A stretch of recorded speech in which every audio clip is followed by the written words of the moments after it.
中巴转动，世界球童。女士们、先生们，这里是利百文台泥乔氏杯2025中式发球大师赛南宁站超级分站赛第3阶段败部第6轮，53到第54场胜部第4轮，55到第56场的比赛现场。现在让我们有请运动员、裁判员入场。And now let's welcome players and the referees.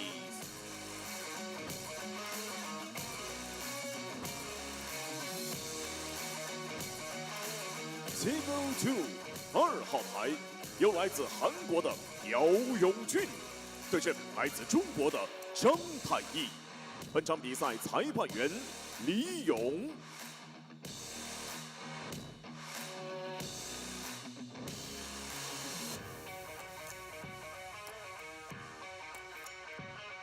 Table 4，4号台，本场比赛将由来自中国的王云对阵来自中国的陈哲。本场比赛裁判员刘媛媛。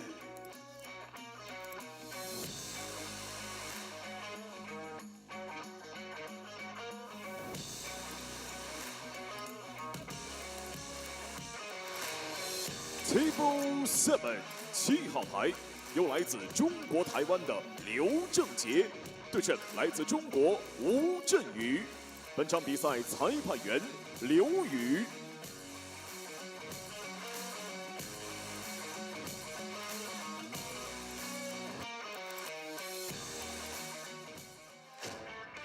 And now let's welcome Table 2。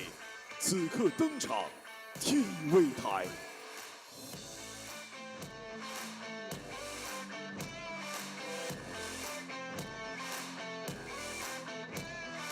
TV 台比赛将由来自中国的张坤鹏对阵来自中国的陈思明。本场比赛主裁判傅依然，助理裁判徐景言、玉林。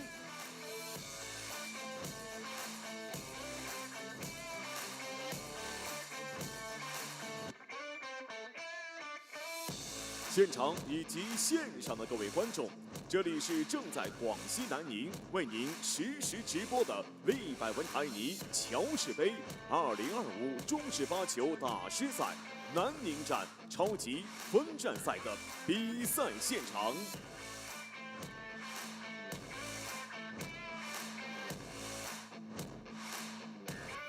中巴转动，世界球童2026。精彩开赛！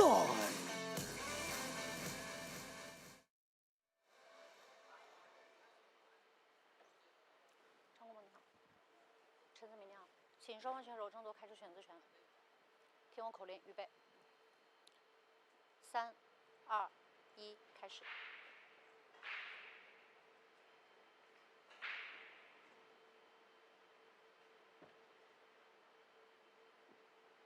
陈思明获得开始选择权。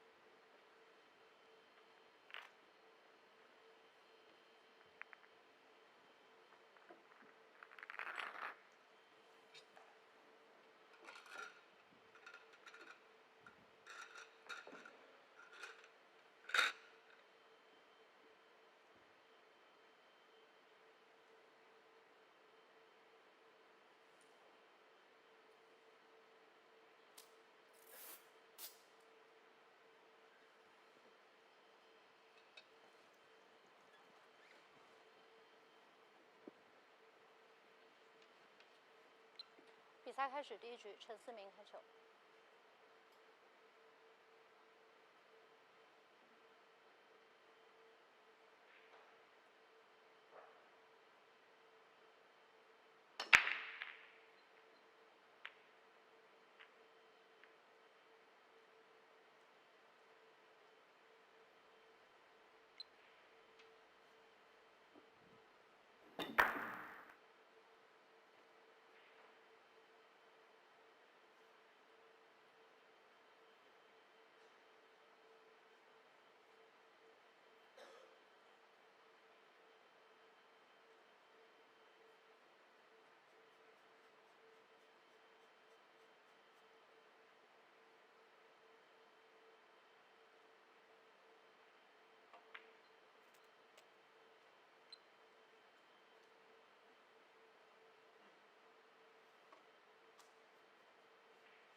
Good day, everyone, and a very happy new year to all our viewers, players, organizers from around the world and tuning in live.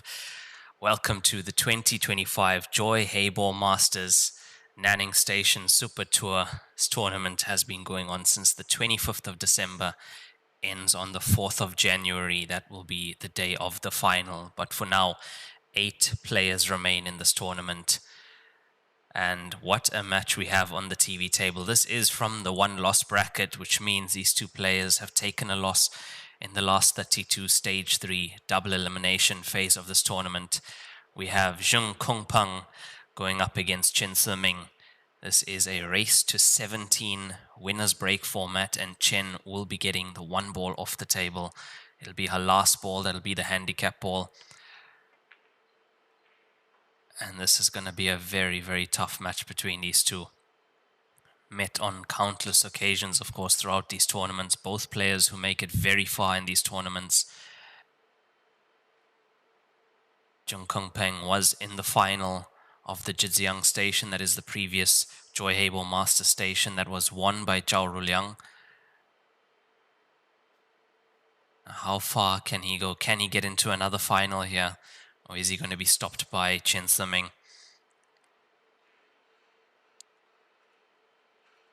I would say also one of the most successful female players is Chen. And just in general, one of, say, in the top 10, at least top 20 of Chinese players in general. Plays this game to an exceptionally high standard. And is also quite a crowd favorite, I know. She's got quite a few supporters around the world.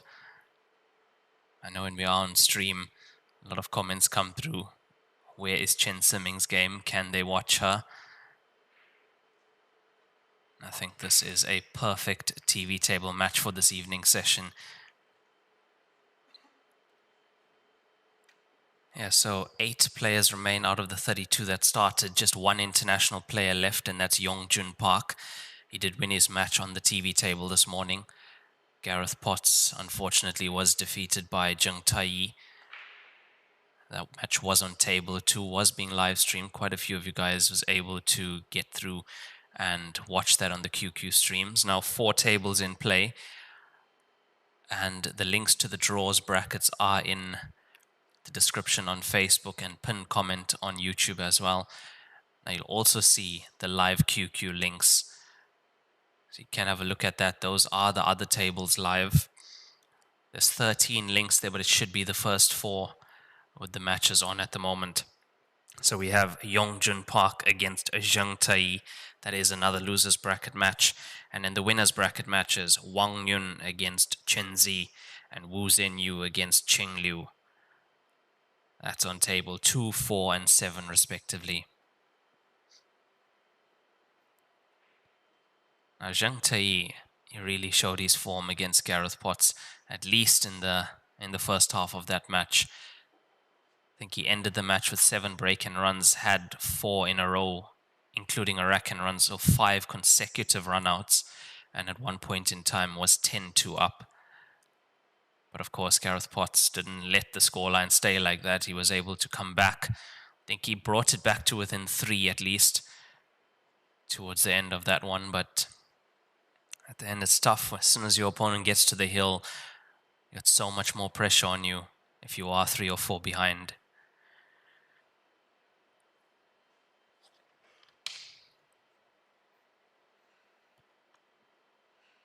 Usually we start the session off in the day. Well, the first session of the day is at 10 a.m. Tomorrow it will be at 12 midday here, local time in China. Following session will be at 5 p.m. And that will be action from the losers bracket at 12 o'clock.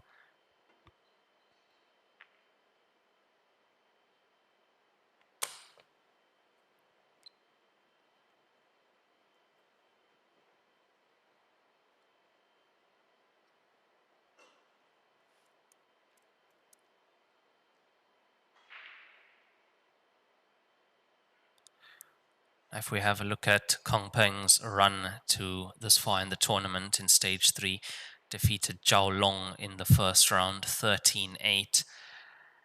Next went up against Bo Junjie, 13-8 as well. Next match was against Chen Zi, lost that 15-13, unfortunately, and that's why he is in the one-loss bracket.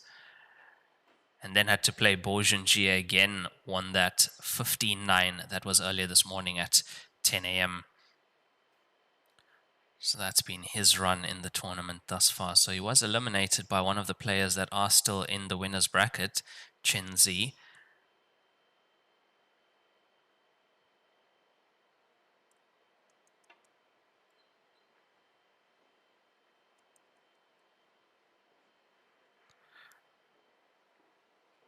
If we look at Chen's run, had to face Mongolian and Delgoku in the first round, 13-6, won that. Next match was against Hao Qian, 13-4. Those are some big score lines from Chen. And then lost against Wu Zhenyu, one of the players that are in the winner's bracket, 15-5. There must have been some match to defeat Chen, a scoreline like that. Then Chen won her match in the loser's bracket, 15-10 against Zheng Zhaohai, eliminating Zheng Zhaohai, player that holds the record for the most consecutive break-in runs in this tournament, in the station event, 7 on the TV table. Defeated him 15-10. She was 11-10 up and then ran the rest of the match out. He sat in his chair from 11-10 to 15-10.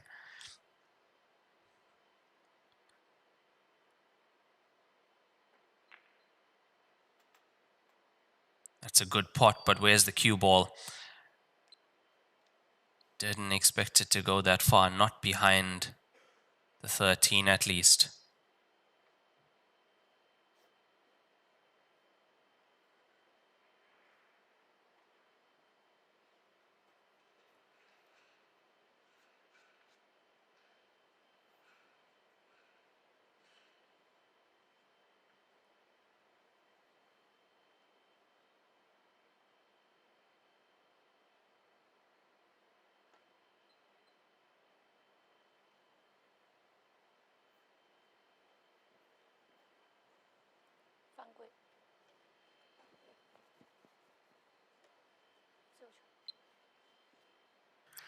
Yeah, that is a foul, so unfortunate for her to leave herself snookered behind the 13 like that. Will be ball in hand for Zhang Kunpeng. He's gonna leave this cue ball right behind the 9.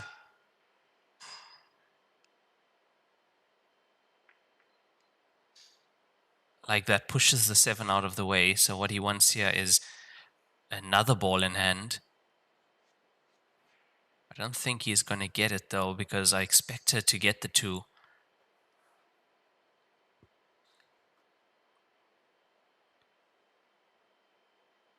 If you are just joining us, this is a match from the one-loss bracket. There are still 8 players in the tournament, so not the final of any of the brackets yet. Could say there's the semi-final. Oh my word, what a shot that is. 7 ball comes off the table and she's on the black ball. That is one for the highlight reel. Kunpeng a little bit stunned.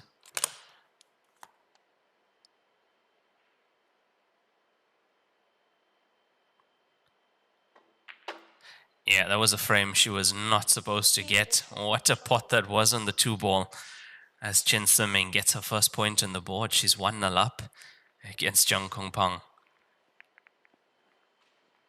He's played a good safety. He's expected to definitely come back to the table. Yeah, this is going to be a tough match indeed. So the reason for the 7 ball coming off the table is that is the handicap rule in Heyball rules. Player under the age of 14 or a female player playing against a male player gets 1 ball off the table. As we have a look at this again, not only did she make contact and make a legal shot, pots the 2, cue ball goes 1, 2, 3 cushions and makes position on the black ball for the bottom left corner.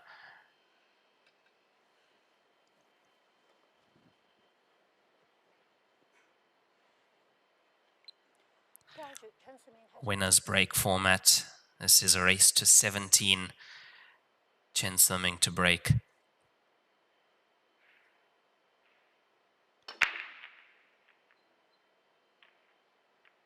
Doesn't get the 2 in the center, gets the 10, bottom right corner pocket.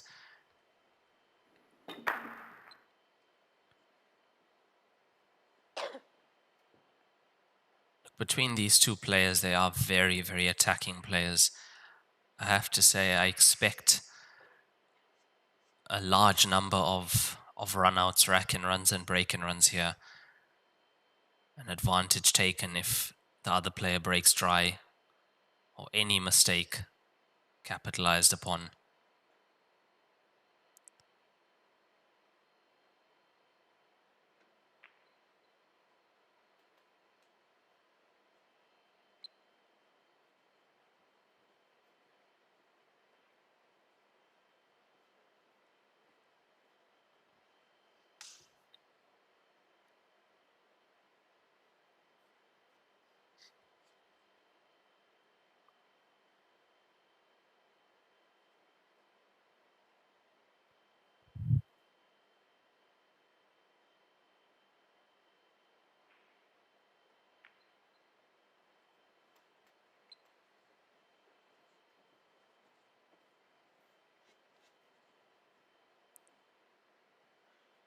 I have to say, this is looking like we could see our first break and run of this match.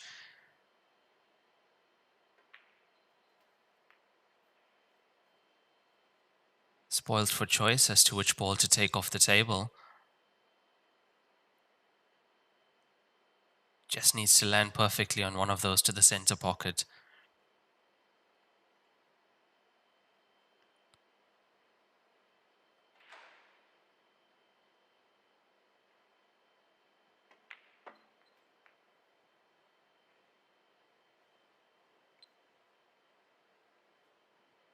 Now has the choice of 13 or 9. The one that she doesn't pot comes off the table, so landing straight onto the black ball after this.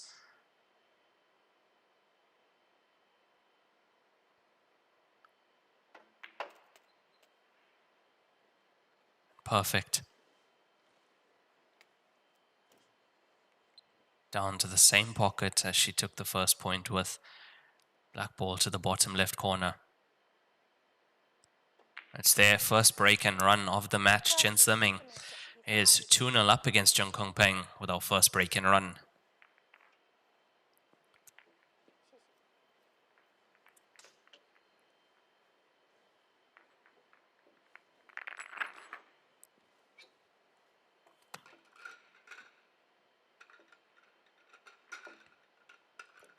Now there are our statistics that'll come up at the end of each frame.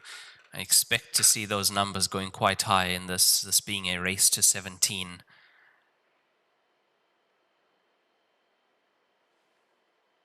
I would say at least 10 one-visit clearances, at least.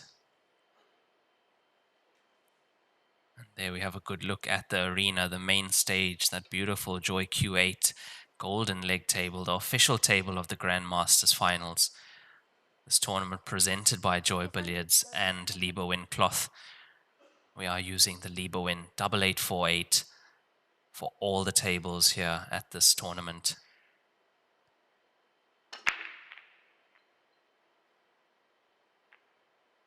It's the 10 again.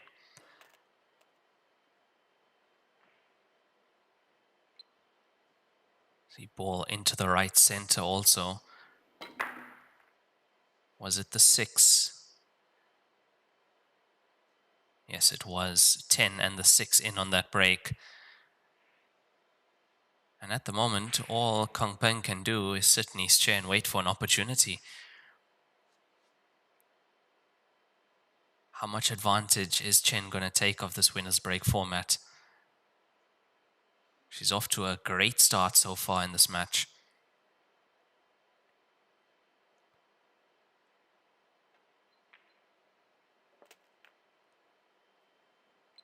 But also she's made this opportunity. That first point, potting the 2 indirectly off the cushion.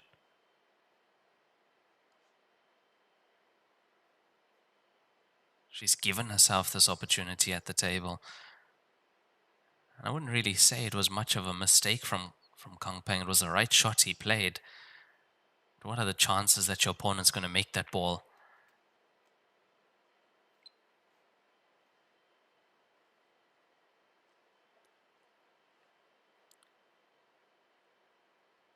Yeah, so some of the results from this morning, we had Yongjun Park on the TV table, the last remaining international player at the moment, 15-11 over Hao Qian.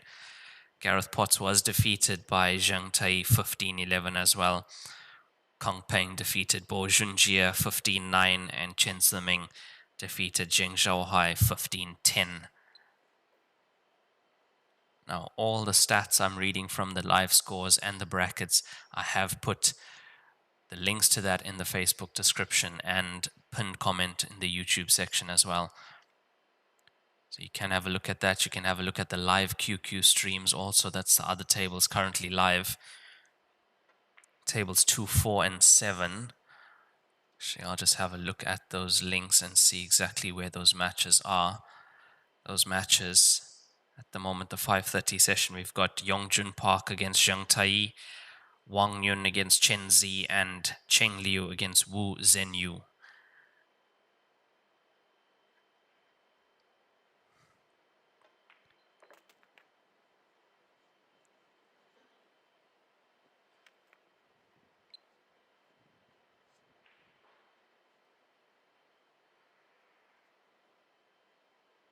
Okay, so live QQ1, the first link of the live QQ links takes us to the Yongjun Park match that is currently table 2. So that's the first link that is active and working.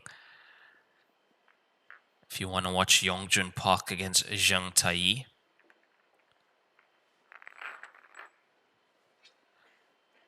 Live QQ link 2 takes us to the TV table. 马上开始！一线赛事指定台名：丁俊晖、奥沙利文、郑宇博、楚秉杰等国内外一线球星代言。利百文台泥，高档羊毛皂。And the third link takes us to table 4. That's Wang Yun against Chen Zi. So that's working well also. Yeah, so all those tables live, you can have them in your browser open in different tabs and have this open also. And live QQ4 is the match between Cheng Liu and Wu Zhenyu. So currently the active links there is live QQ1, 2, 3, and 4.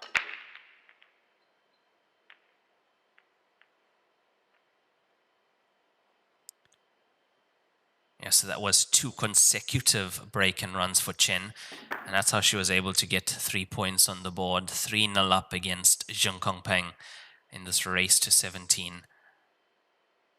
But this time, dry break. So he's been sat in that chair for 2 frames, waiting for an opportunity. Now, I do expect him to get right back into this match. Equalize the scoreline at least.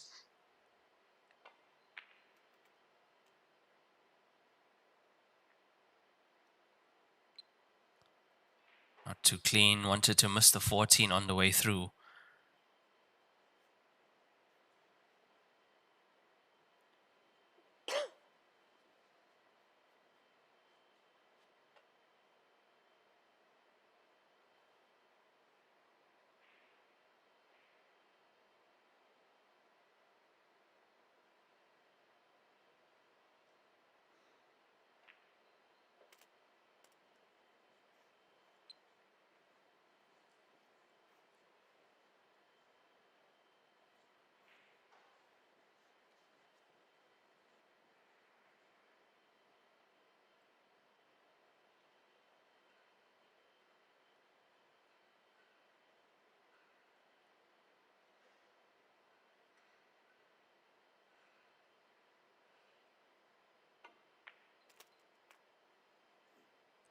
Yeah, it didn't work out too badly for him, bumping into the 14.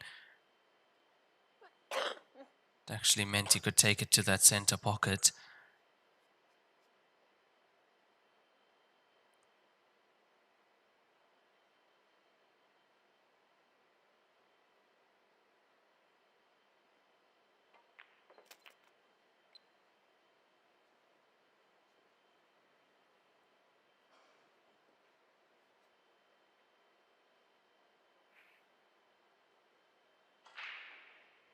A very methodical player is Kunpeng. Also has a way of making every clearance look very easy. That's why he is one of the top players as well. One of the faces for Heyball pool in China is Zhang Kunpeng.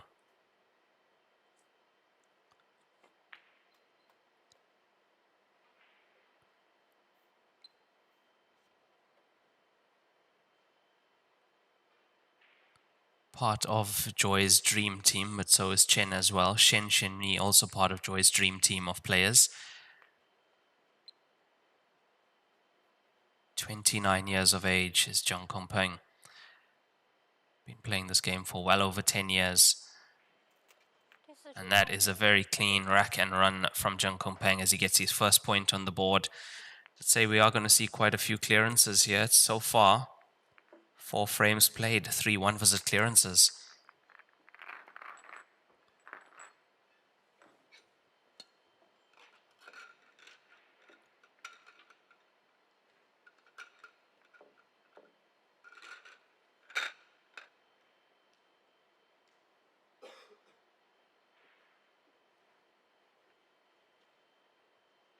Now, Zhang Kunpeng has won the Changchun Super Tour station. That was in 2024. He won the Changchun Super Tour. Two run-up finishes, once in Lishan in the Division 1 and also once in Zhejiang in the Super Tour. Lost that to Rao Liang. Also, 3rd place in Tianjin Super Tour. So he's always up there. Consistent top 16, top 8 finisher. And of course, champion as well. 2 second-place finishes, 1 third place.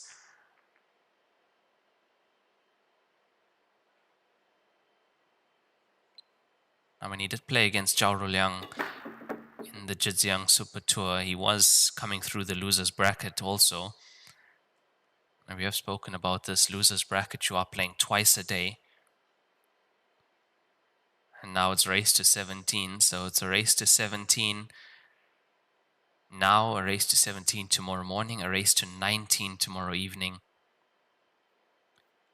Winner's bracket, you're just playing 1 match a day. You also have a day off the day before the finals, as the loser's bracket finalists have to play.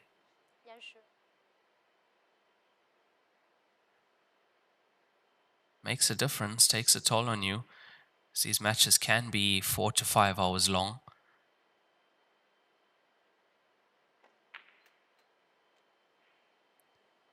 But this dry break from Kunpeng, it's going to cost him. Cannot afford to do that with the way Chen is breaking also. It's a very good chance this can cost him 2 points. The current frame on the table, and then if she breaks well again, another break and run.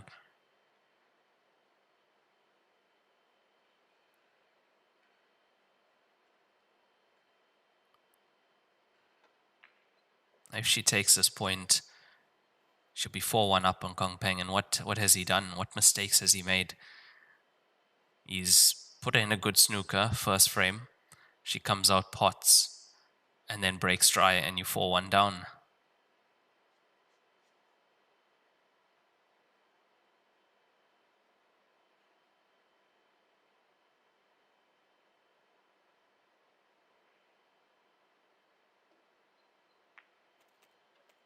Oh, look at that.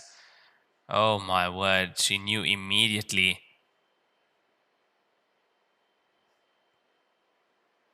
Not often you see a reaction from Chen, but that is a huge error.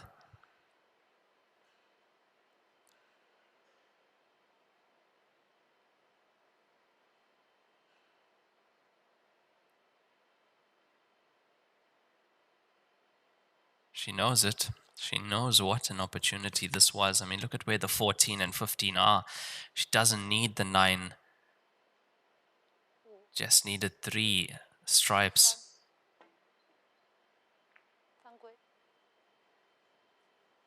Yeah, referee calls foul. Did hit the 1 first. And that's going to mean ball in hand for Kunpeng. And what a relief for him.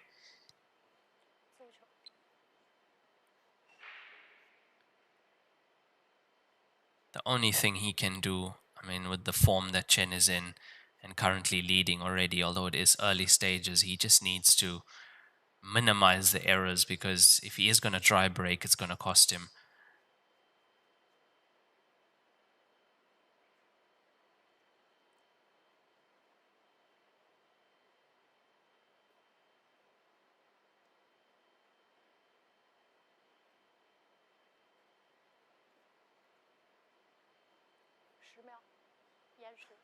Referee's called 10 seconds. He's added his 30-second extension to his 45-second shot clock.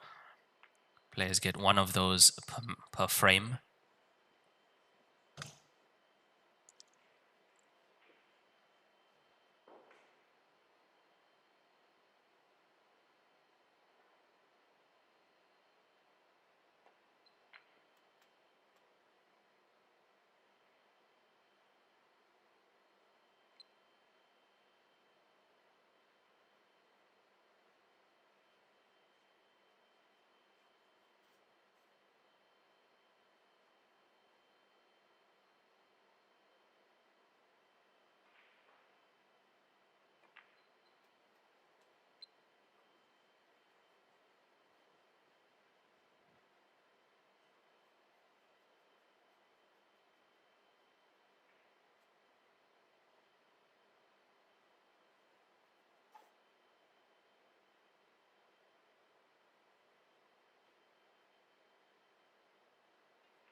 Yeah, played the cue ball into a nice area there. As you can see, he's on all three of them. Left himself options. A score on table 2 between our last international player left, Yongjun Park from Korea. He is 3-1 up against Zhang Tai at the moment. So far, just one visit clearance from Yongjun Park. That's a rack and run. Wang Yun 3-2 up against Chen Zi, and Cheng Liu 3-0 up against Wu Zhenyu.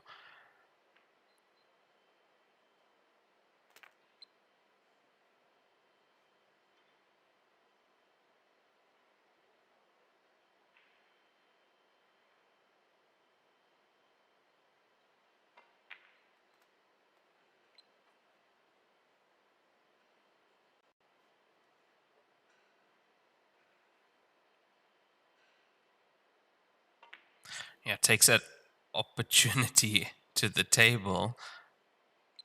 I was going to say takes that opportunity with both hands. But I said after he's already played the black ball and missed it.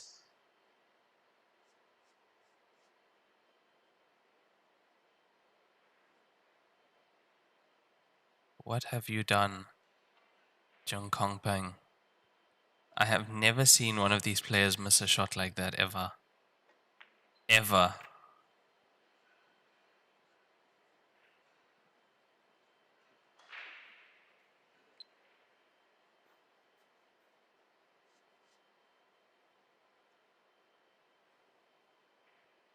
It's absolutely straight in on that black ball. I cannot believe he's missed that. Because he did well to make the clearance up to the black ball of the opportunity that he got from Chen. Wasn't even supposed to be at the table. She was supposed to make that clearance in one visit. She made the mistake.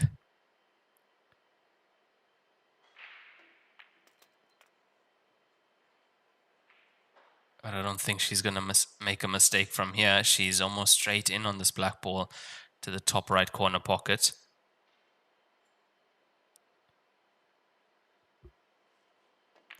And she doesn't miss it. Gets her 4th point on the board. She's 4-1 up. I can't believe that he's missed that to the center pocket. There's no way. There is absolutely no way Kunpeng misses that.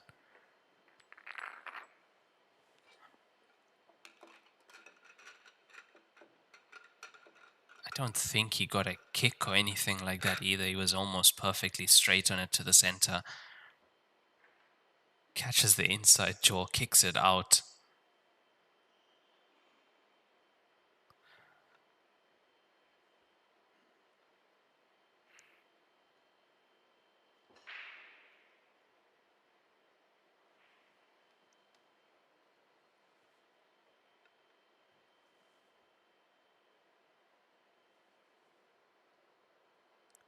So Chen not punished for that mistake from Kunpeng. She's 4-1 up now after 5 frames, and it's her break. She's been breaking well, 2 break and runs, 2 of those were consecutive.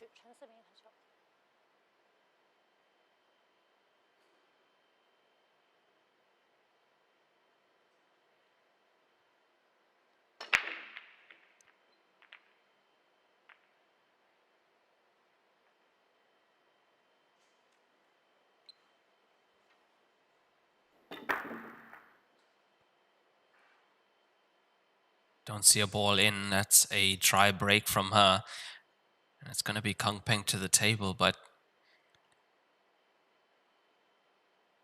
is he really here?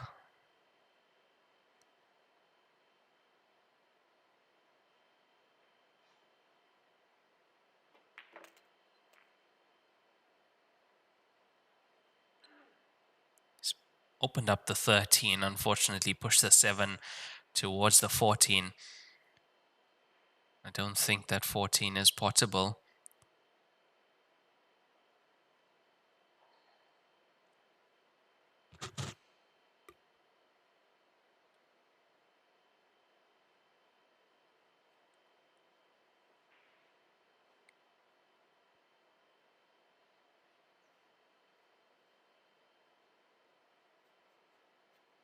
Has to find a way in this frame at some point to get either the cue ball coming into the 7 to push the 14 in, or using another ball, one of his stripes, to get there.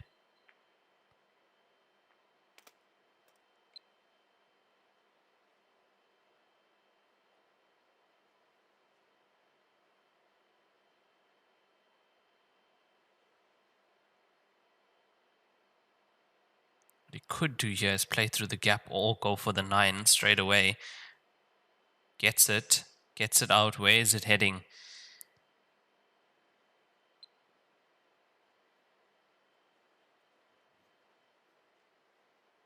It just feels like it's a little bit difficult for Kunpeng. Things are just not working exactly how he's planning it at the moment.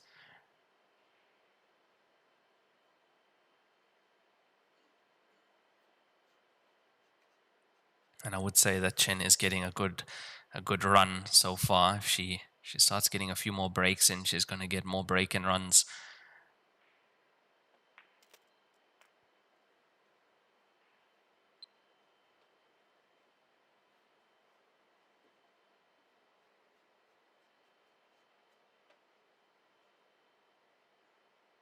He has the 9. There is enough space for it, but does he play it to go off the 14 to just release the 14?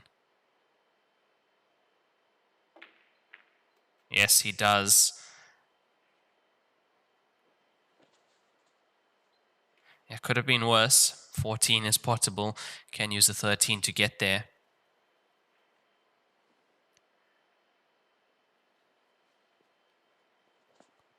I do see some questions why the 9 ball was taken off the table in the previous frame. That is the handicap system. It's a handicap rule in Heyball rules. Players under the age of 14 and female players playing against a male player get 1 ball off the table, and it is the last ball. So that's why you'd have seen the last ball going off the table when Chen was at the table.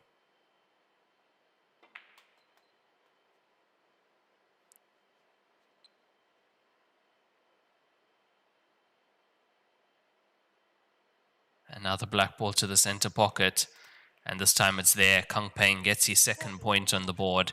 And that is a rack and run from Chen's dry break.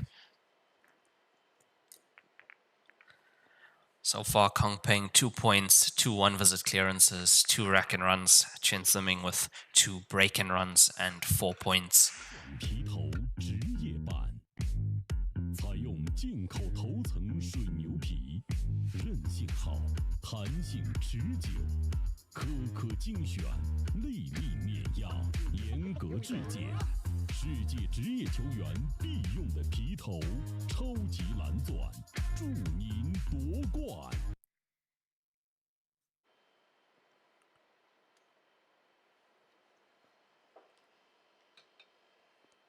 On table 2, we've got Yongjun Park 3-2 up against Zhang Tai. So Tai is making a small comeback there. Wang Yun 4-3 up against Chen Zi, and Cheng Liu 4-0 up against Wu Zhenyu.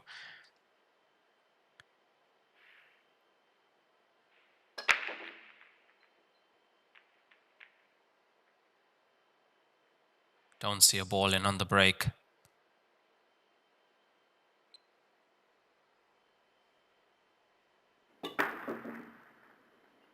He's controlled the cue ball quite well also with that. There's a lot of pace in that break, so it's not easy to control the cue ball.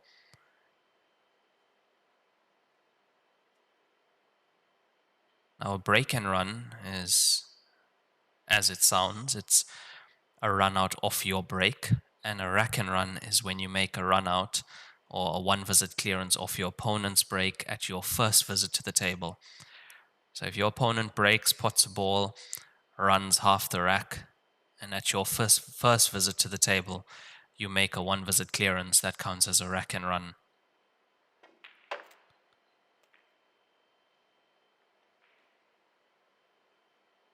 Got the 7 out, was looking to get the black ball out as well.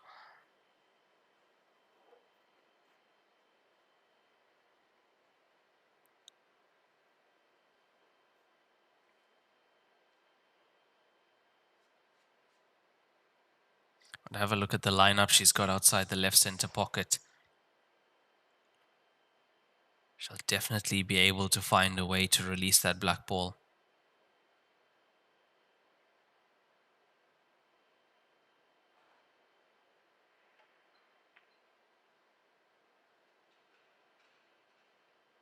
Had to pot the 3 first. Had to pot the 3 to keep going. Look, it's not an easy table for Kunpeng either. Stripes definitely worse off than solids. The 15 and the 11 stuck behind that bunch of solids.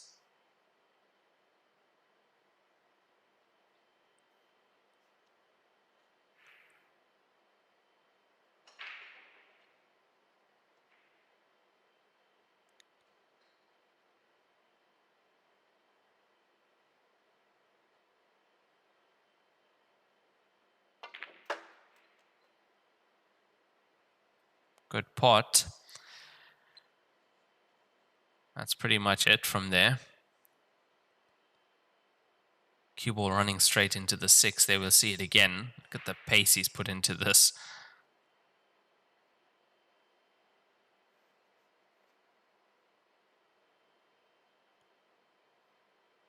So in the game of Heyball, we are using the same balls that are used in American pool or 9-ball. Believe that is 2 1/4 inch, if I'm not mistaken.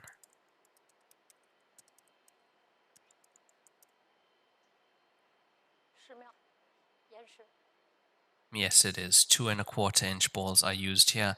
Pocket size at the slate fall in the corner pockets is 85 millimeters.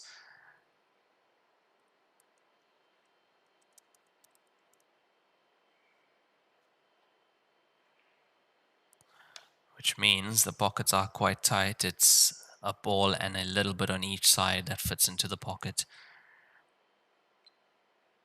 So if you are playing a ball down the cushion or very close to the cushion, into a tight angle of that pocket, you cannot cheat the pocket at all. Once it catches the inside jaw, inside cushion, it's gone.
10秒，延时。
Yeah, 2-ball not there. If she got that, it would mean the 3 comes off the table and she's on the black ball. Released it also. It was in a potable position for her.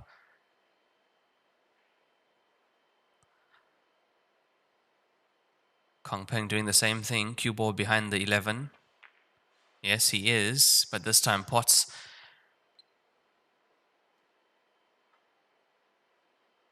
Now the reaction tells me that's not the result he wanted. But the way he's played that, that was looking like the only thing that was going to happen.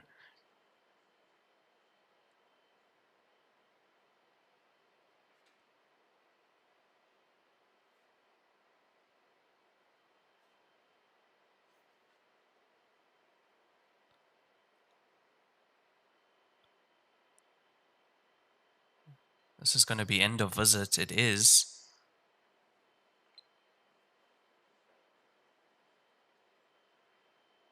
Yeah, this is not the Zhang Kunpeng I'm used to seeing. It's not as confident as he usually is. At the moment, not playing the way he played this morning.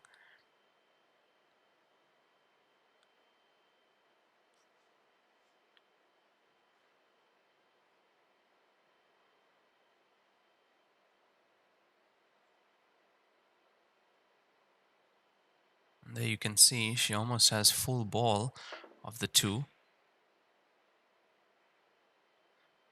Oh, what a shot that is.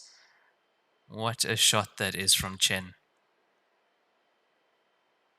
From that distance, with what she had on the table to play that, also bridging over the 15 to get the cue ball there, that is a fantastic shot.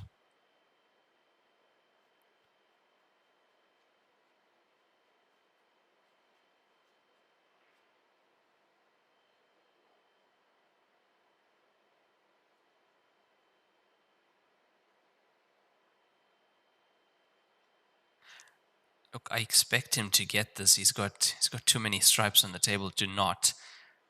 But if he doesn't, he's in trouble. He's going to get it.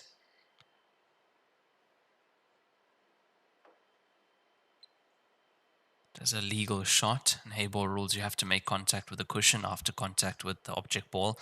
Either cue ball or object ball has to reach a cushion.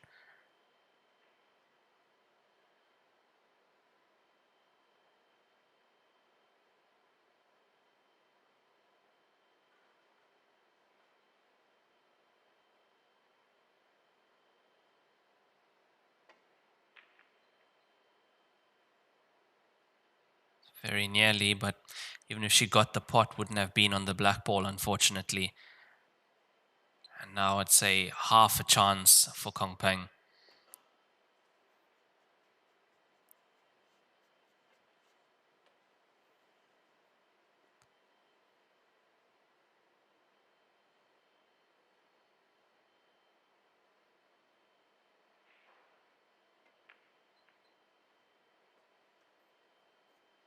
He likes that shot, putting the cue ball right behind the object ball and leaving Chen with a 1 cushion escape. He likes that shot. He hasn't learned his lesson from the first frame, where she's got out of the snooker and potted.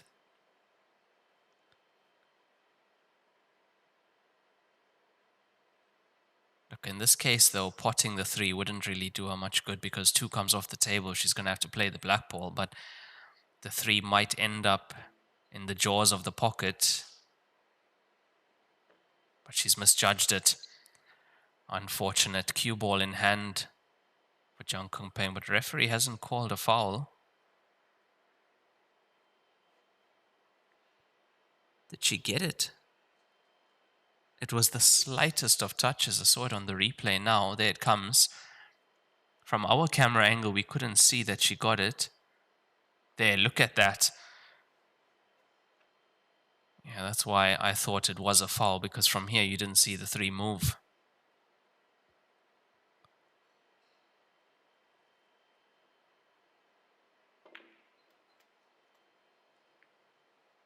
He's lost the cue ball. Kunpeng has lost the cue ball.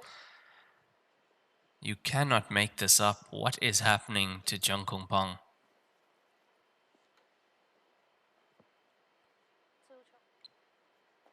Cue ball in hand, anywhere on the table.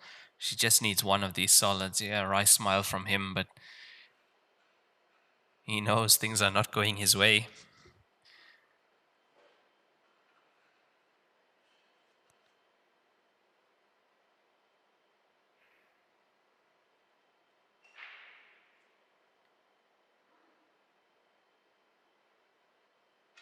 Now playing this to the center pocket. At an angle to get the cue ball heading straight down towards the bottom cushion here on our screen. There we go. This is gonna be... yeah, it's almost perfect.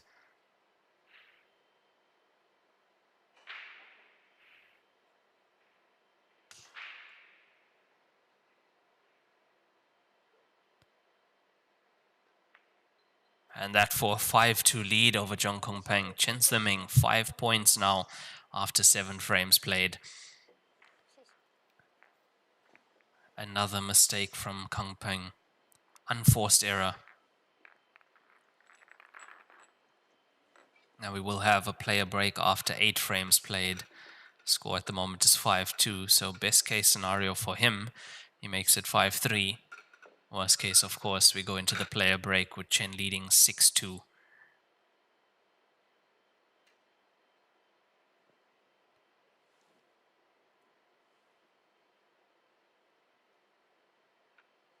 Yeah, I think most of you on the stream have been watching these tournaments. You've seen Kunpeng on the TV table, seen the level at which he plays this game. I'm sure it must be a bit surprising to see those few mistakes from him. Not used to seeing that.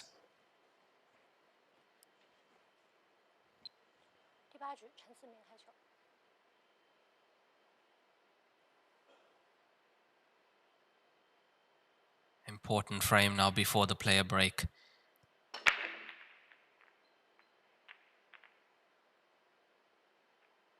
But nothing in. Dry break, Kunpeng is back to the table. Yeah, 10 and 7 not making it anywhere near the center pockets. The 2 almost kisses off the 6 and goes in, but other than that, nothing really close to going in.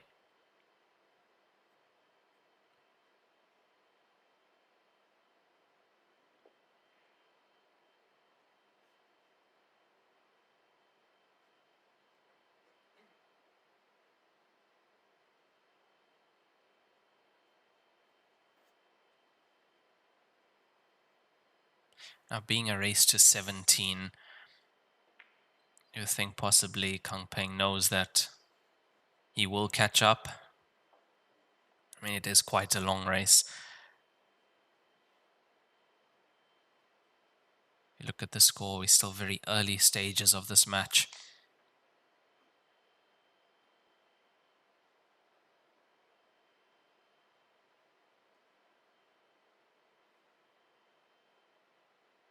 And some of these top Chinese players, you only see them starting to play their best after 10 frames played, because these are usually the races they play. They don't play race to 7s and 13s. They play these kind of races, the 17s, the 23s, much longer races where can afford to find your rhythm later in the match. Because when you do, of course, winners break. Can run a few packs and get back in the match. That's if you are behind. If you are ahead, increase your lead like that really quickly.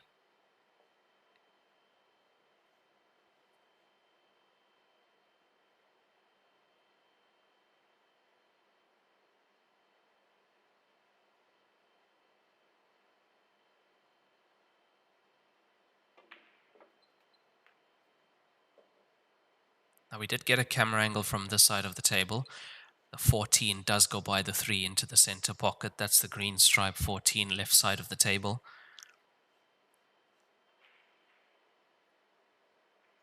We'll also need to navigate around the traffic that surrounds the black ball at the moment.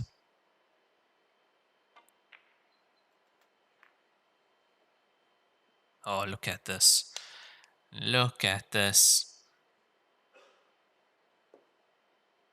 It's supposed to come wide of the 11.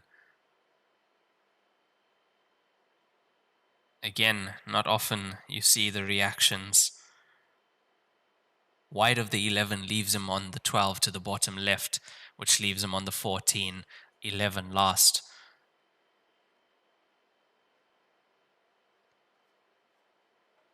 What are you doing? I cannot believe.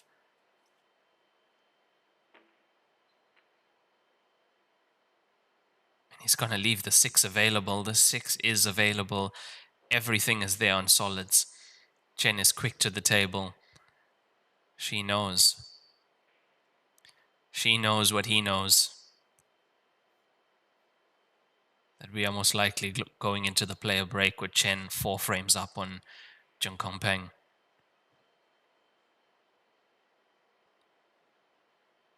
But he's not... something is not right with him. You can see it's not often you see the reactions from him like that. Not the missed black ball. Never. I would say that shot 10,000 times he doesn't miss it once.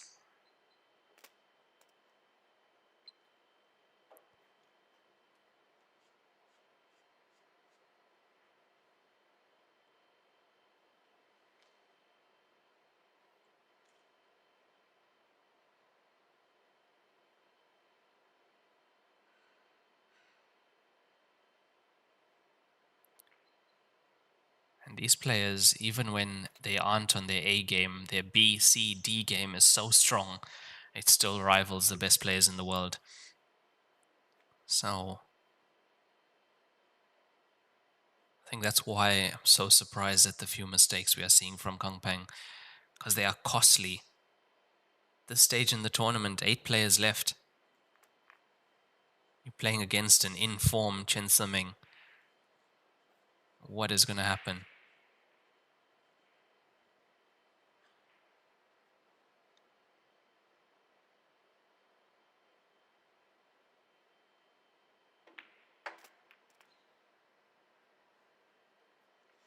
She's going to do what she does best and punish. Take advantage of every single opportunity she's given at the table. One ball comes off the table. She's nicely in on the black ball to the right center. Yeah, he needs the player break. Has to go and have a talk with himself. As Chen gets it, gets a 6 point. We are 6-2, Chen Siming over Zhang Kunpeng as we go into the 8-frame player break. We'll be back in about 5 to 10 minutes, and I hope Kunpeng does find his form. 比赛专用提醒您，精彩比赛马上开始。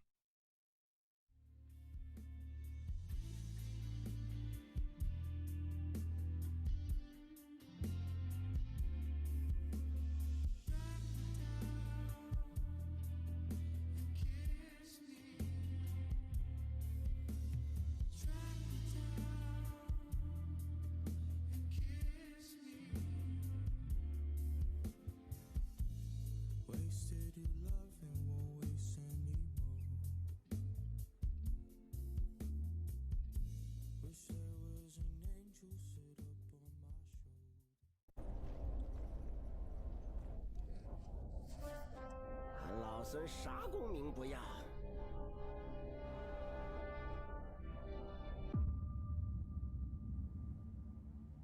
只求回到这花果山中了，过过逍遥日子。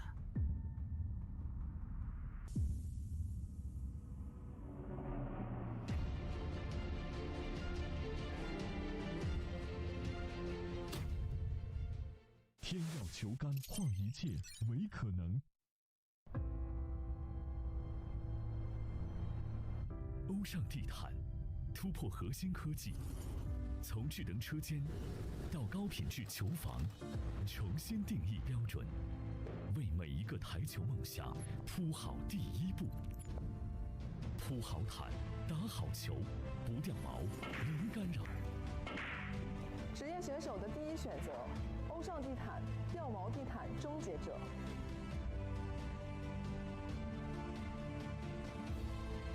超级蓝钻皮头职业版，采用进口头层水牛皮，韧性好，弹性持久，颗颗精选，粒粒碾压，严格质检。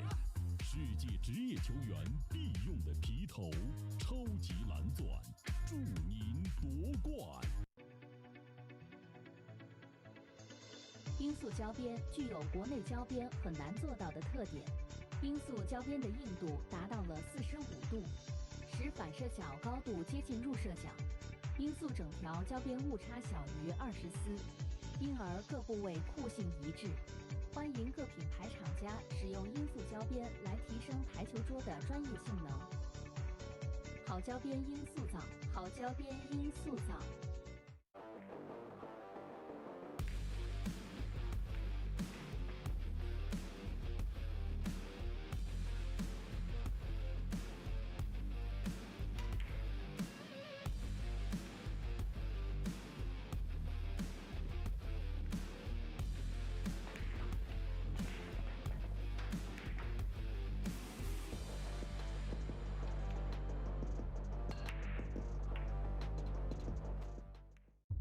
超级蓝钻皮头，黄金版、白金版，采用进口头层水牛皮，颗颗精选，严格质检，韧性好，弹性持久，世界职业球员必用的皮头，超级蓝钻，以专业缔造不凡。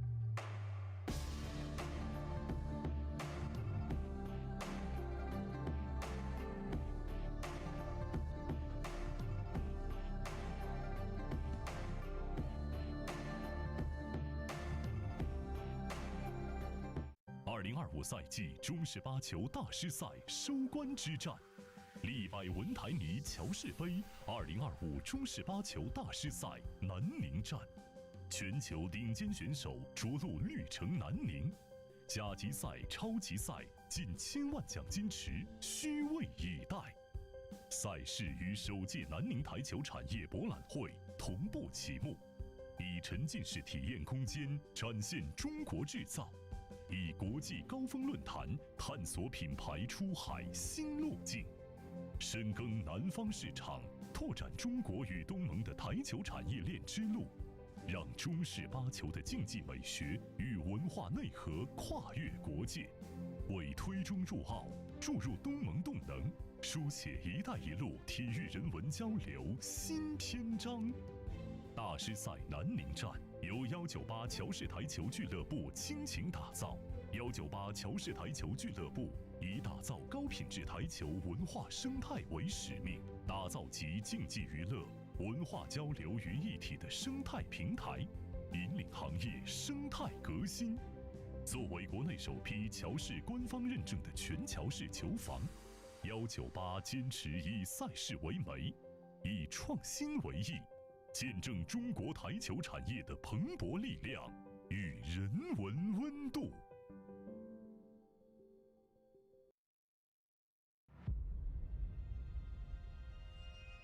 一点是聚焦、沉淀；一线是专注、艺术；一面是缜密、智慧。方寸间雕刻，毫厘间镶嵌。成木质之美，雕琢洞天；遇腾龙之势，巧思匠心。以点线面，以小线大，步步为营，丝丝入扣。毫厘间不失方寸，过渡间尽长天地。龙晕而起，潮流之势，包罗万象。独蜘蛛，匠心之作。今天给大家推荐一款非常好的台泥 H153，是我自己用了1年多的台泥，汗毛量80%，手感特别细腻，走位很平稳。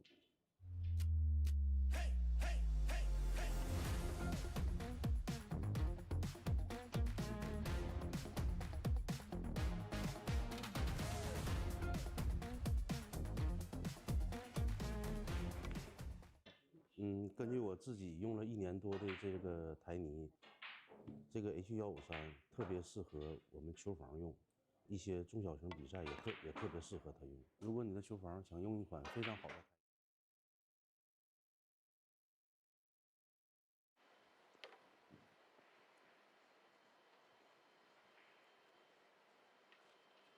暂停结束，比赛继续。第9局，陈思明开始。 And we are back after that 8-frame player break. Chen Siming leading 6 frames to 2 over Zhang Kunpeng. This is a race to 17 in the 1-loss bracket. It's a must-win to stay in the tournament. And it is winner's break format. Is the 7 going to go? It goes. Means she stays at the table. So far, 8 frames played, 4 one-visit clearances, 2 consecutive break-in runs for Chen, 2 rack-in runs for Zhang Kunpeng. Now, if you have been here since the beginning of the match, you would have seen the errors that Kunpeng has made. The missed black ball to the center pocket, the straight missed black ball to the center. Then a few positional errors as well, and that's the reason the scoreline is what it is.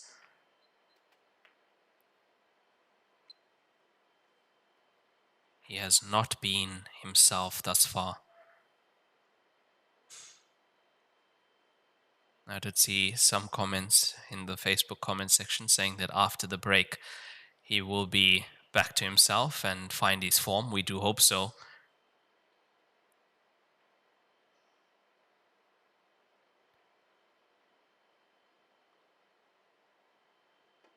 It's not a one-sided match that we want to see. We want to see a fight. We want to see a fight on the TV table.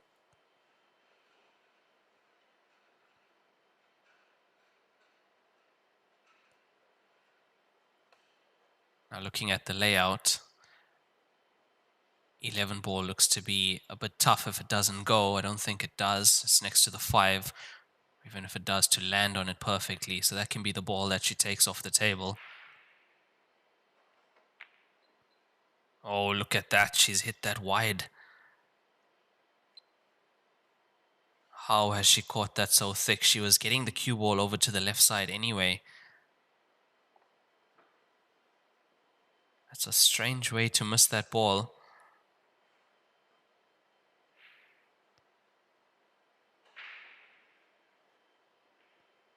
Now, she's in good form, but she's not playing at, I wouldn't say it's 100% just yet. Because if it was, the scoreline wouldn't even be 6-2. It would most probably be 7-1 or 8-0.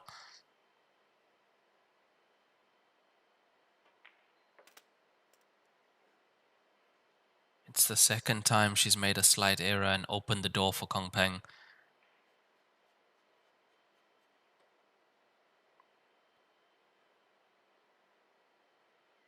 The only reason the scoreline is the way it is because he's been making bigger errors than her.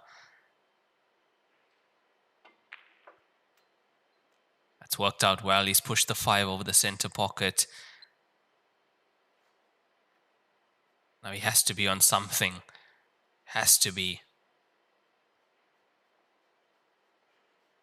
Yeah, from this camera angle, it does look like the 6 goes into the bottom right corner pocket. That's if he can't get through to the 5. 2-5 combination available also.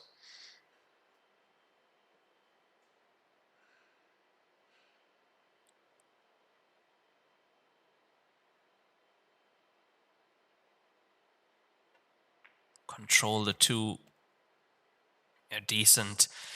That scenario, you want to try and hit that full ball as much as you can. Otherwise, the 2, if it does cut the 5 in at all, it is heading towards the side cushion and can end up not potable.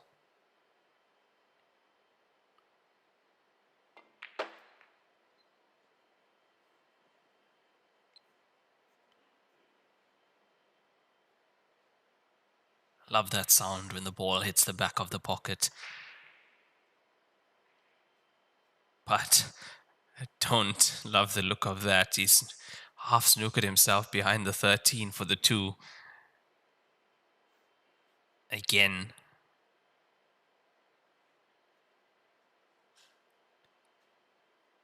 This might require a touch of swerve, so if he can't get it directly, a little bit of left on the cue ball. There it is, just a touch.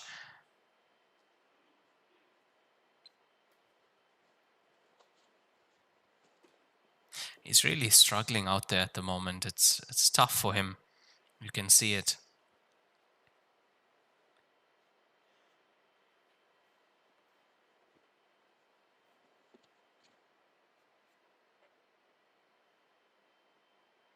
But he also looks like he might be under the weather, or something is just not right today.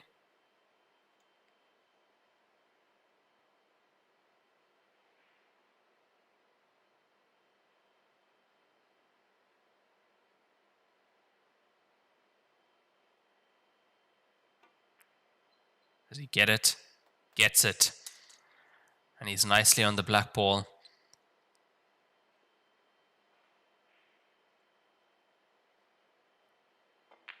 Much better from Kunpeng. Gets that in. He gets his 3rd point with another rack and run. That is his 3rd one-visit clearance. The score is 6-3 in favor of Chen Ziming. Now, I'm sure most of you have played pool or some sort of billiards or cue sports. Now, have you ever played the game when you're not feeling that well? A little bit under the weather? Just not well in general? How tough it is to even think, to concentrate. To me, it looks like Kunpeng is slightly under the weather. We'll actually check. I've asked one of the organizers if there is actually something the matter. He just doesn't look himself.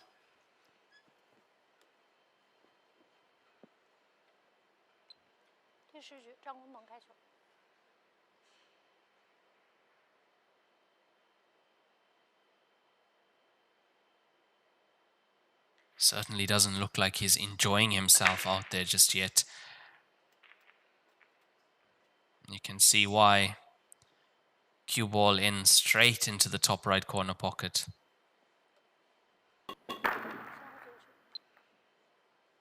No control over the cue ball with that break. A lot of power though. He makes the 14 in the top left. Almost makes the black ball top bottom left corner. Now cue ball in on the break means cue ball behind the balk line. And she has to play forward, down table. Can't play any of the balls that are within the balk area.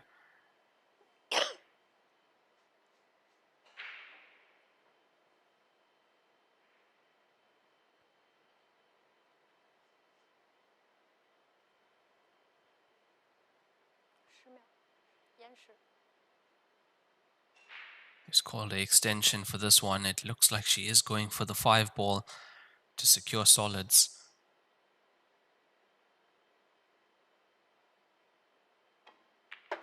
It's there. Needs us to hold a little bit. I think she's good. Not only does she have the 1, she's got the angle to disturb 6 and 2 on the left side. That's why she's taken solids, because she's got a connector. She's got the 1 that goes there, but it is looking a little bit straight. The 7 as well. In balk gets it to the 2 and the 6. Is there enough? Is there enough angle on the 1?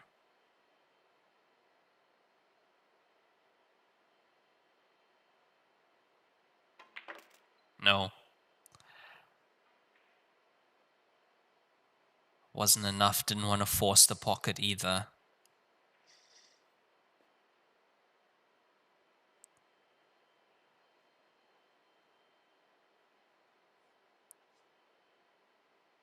Now the 2 and the 6, she only needs 1 of them if she is going to take the 3, but all depends on how that cannon works out on them. Leaving it purposely low on the 7, is it low enough?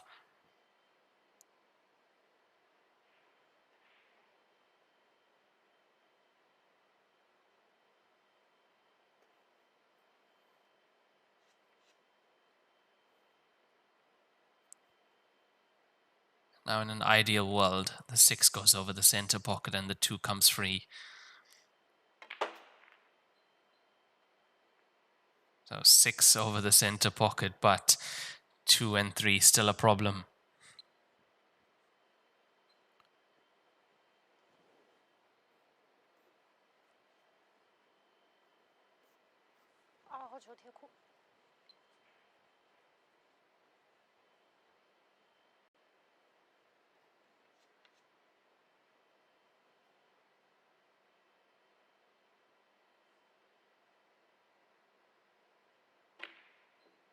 That was the only option. It's in. Raises the hand to Kunpeng. She is getting a good run of the balls at the moment. She needs to find another one though.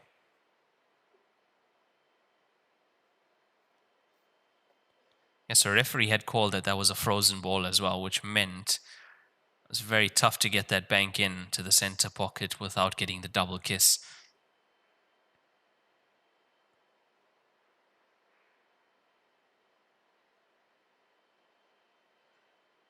So she needs another one like that previous shot. Oh, what a shot that is. She's going to be snookered though.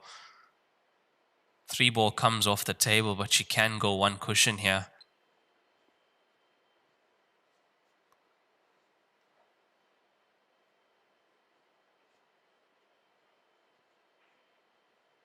Yeah, she's having a fantastic run of the balls, isn't she? That 2 balls she put in the first frame out of the snooker, and now this. I expect her to come very close to this, if not get it. It's there. Well, contact is there at least, not the pot.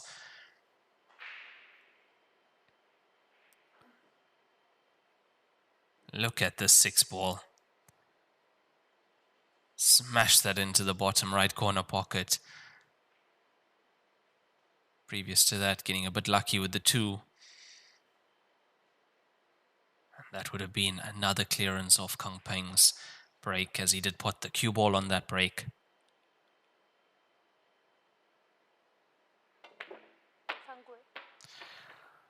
Oh my word, Kunpeng.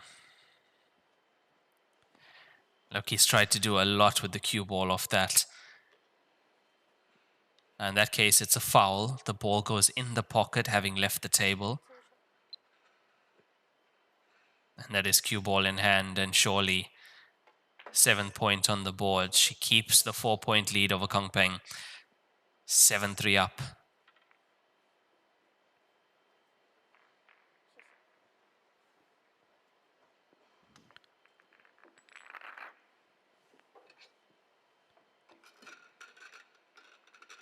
Yeah, you see Kunpeng smiling, but he's not going to be feeling like that inside. Not at all. So scores from table 2. We have Yongjun Park, the last international player remaining from Korea. He's 6-3 up against Zheng Tai. Wang Yun 7-5 up against Chen Zi. And Cheng Liu 7-4 up against Wu Zhenyu.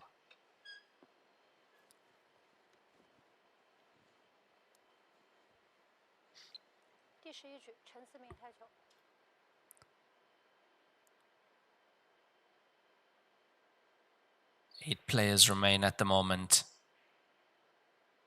After this round of matches, only 6 will be left.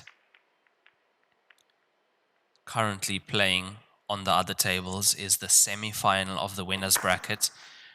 Those 2 matches, that's Wang Yun against Chen Zi and Cheng Liu against Wu Zhenyu. Now the 2 players that lose there will come into the losers bracket as well. And the 2 winners will play in the winners bracket final tomorrow evening at 5 p.m. where the winner will wait for the conclusion of the losers bracket. We still have to go losers bracket semis, losers bracket final, and then grand final on the 4th of January at 2 p.m.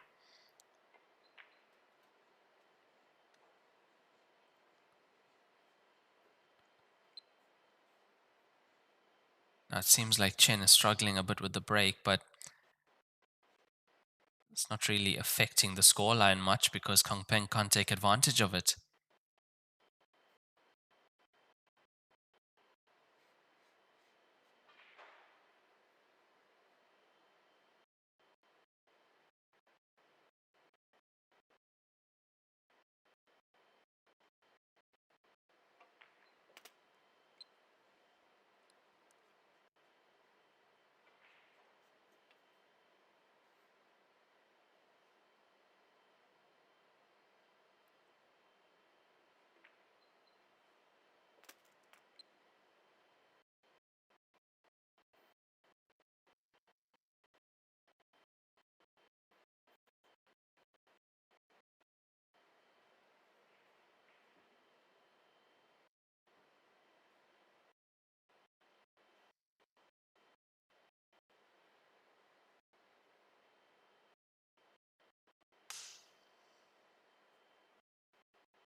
Yeah, just got that in, as you saw, wiggled off the jaws, the 6 ball.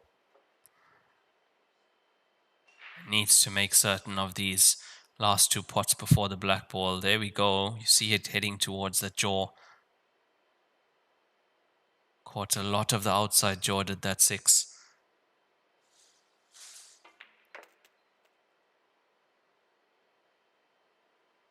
Now for a second there, I thought he's going to leave himself behind the 14.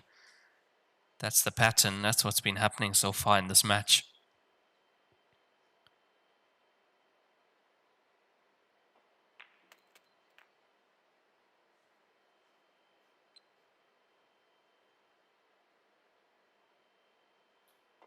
Gets it. He's fighting. He gets the 4th point on the board with another rack and run. He's got 4 points, 4 one-visit clearances. And he's 7-4 down against Chen Ziming. Chen so far with 2 break-in runs, and those 2 were consecutive. But he is not himself yet. There we see it for Kunpeng. So of the points he does have, they all have been rack and runs, all have been one-visit clearances.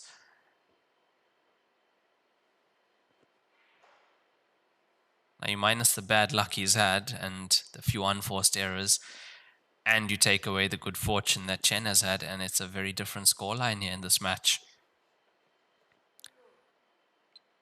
局，张坤鹏开球。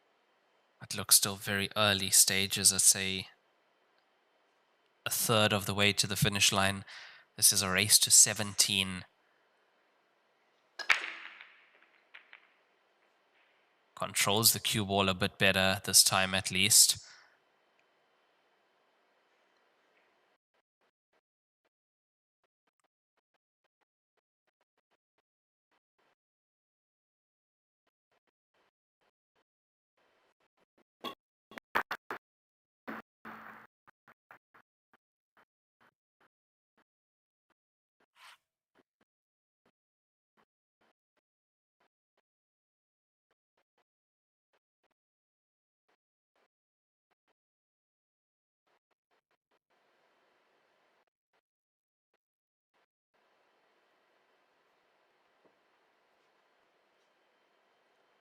秒，延时。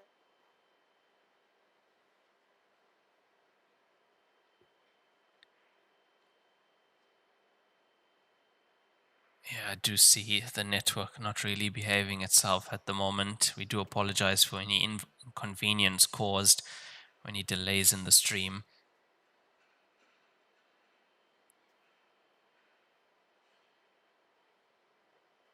We are definitely aware of when it happens, but always trying to fix it when it does. As I have mentioned before, not easy getting a live feed out of China, as Facebook and YouTube are actually not available on the Chinese network. So to get a live stream out, you have to be using VPNs to get through the Great Firewall. And that's why sometimes there might be interruptions or network delays. But we are always trying our best to get you the best feed we can.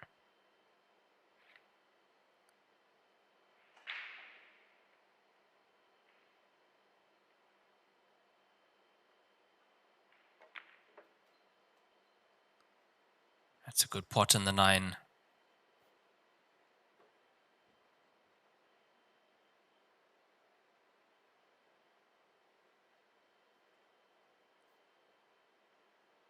Next one's going to be slightly tougher though.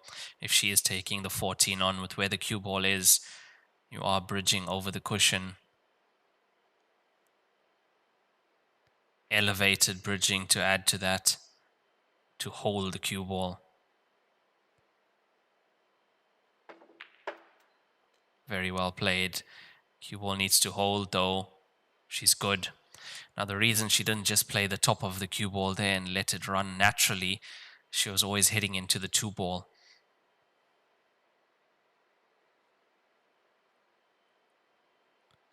Now the previous pot was hard enough as it was, but to play it the way she did made it much more difficult.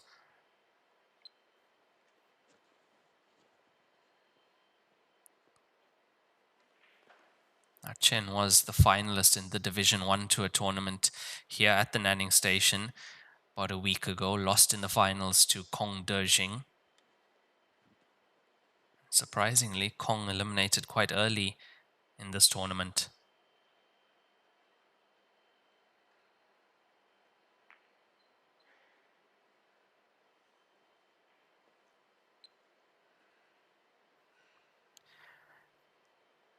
We are going to see a replay of that. Look, that's the inside jaw that caught Kunpeng with the black ball earlier in the match.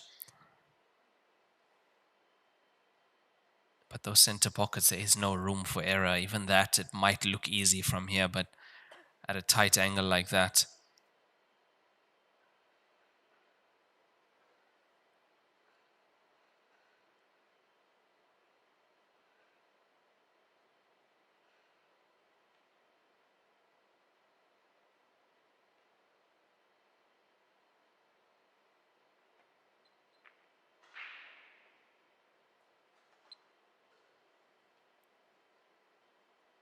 If the 10 is not available, call that a good miss. He's purposely blocked that pocket, then black ball does not go into that pocket, even if she can get the 10, which it's not available.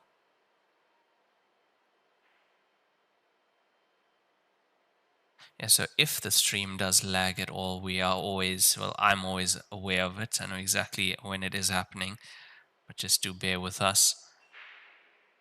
It's not done purposely, of course.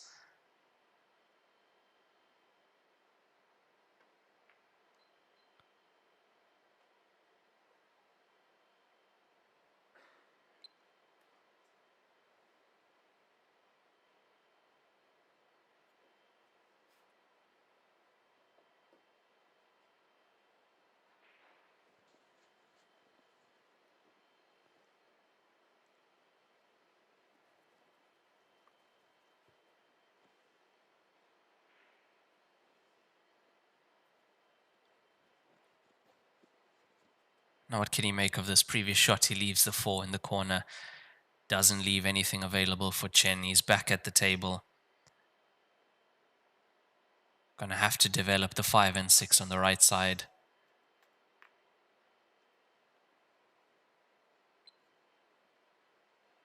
Should be able to get you from the 1 ball. Now it does help having the 7 where it is, having the 4 also.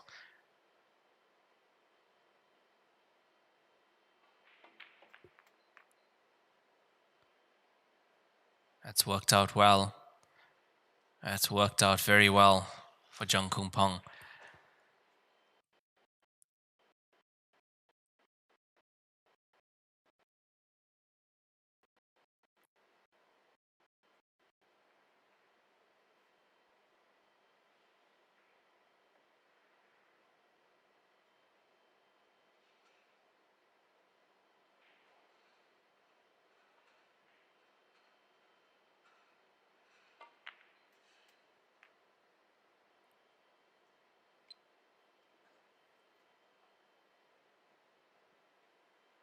It was a good pot having to bridge over the 6 like that. We've seen many players miss shots when they are worried about bridging over balls and worried about touching them. So it's a good, decent shot, decent pot.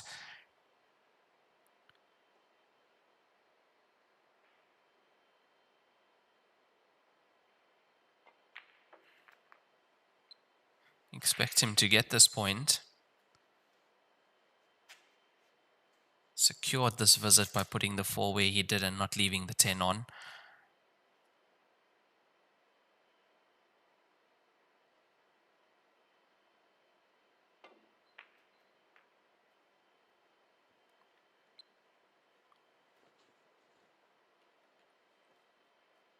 Just 2 pots away now from being on the black ball and closing the scoreline down. Was 6-2 down as we went into the player break.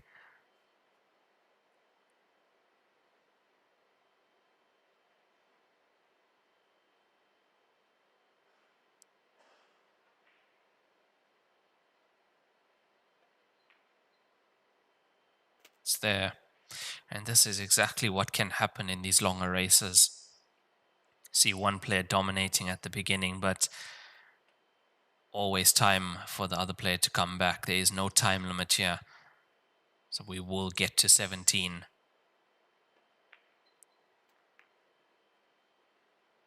Much better from him. This is much better. This is what we are used to seeing.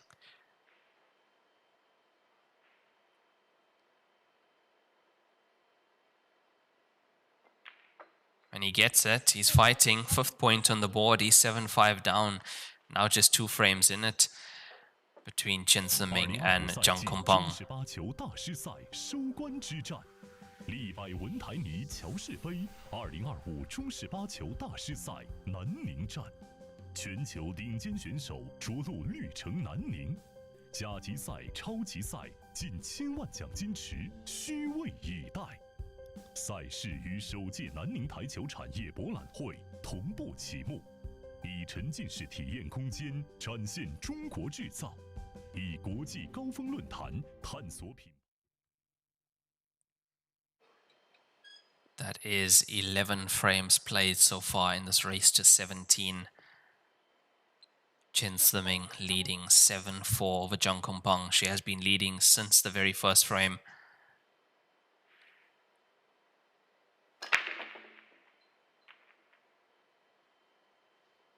Controls the cue ball well, but doesn't make a ball again.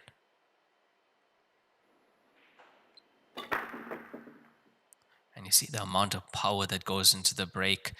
Previous frame you saw most of the balls were sitting in the top half of the table in the balk area. Score from table 2, Yongjun Park is 8-3 up on Zheng Tai. That is a loser's bracket match also. Yongjun Park, the last remaining international player. Wang Yun is 8-6 up on Chen Zi, and Cheng Liu is 8-5 up against Wu Zhenyu. Those two matches that I mentioned last are from the winners bracket. Winners of those matches will play tomorrow at 5 p.m. in the winners bracket final.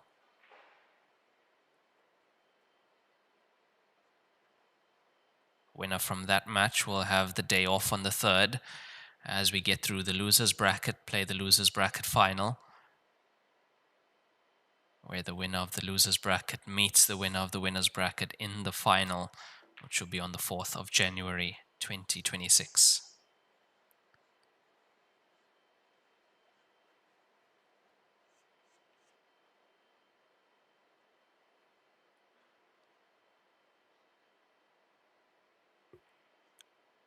So 5 ball would be the ball that she leaves for last and takes off the table.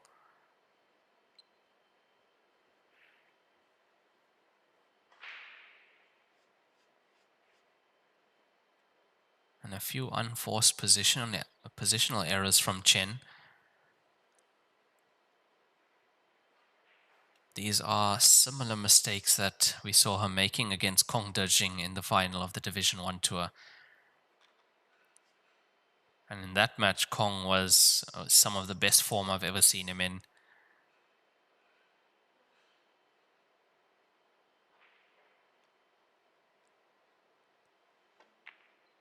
Good recovery. Great recovery. Needs a cue ball to slow down. Doesn't want it close to the right cushion.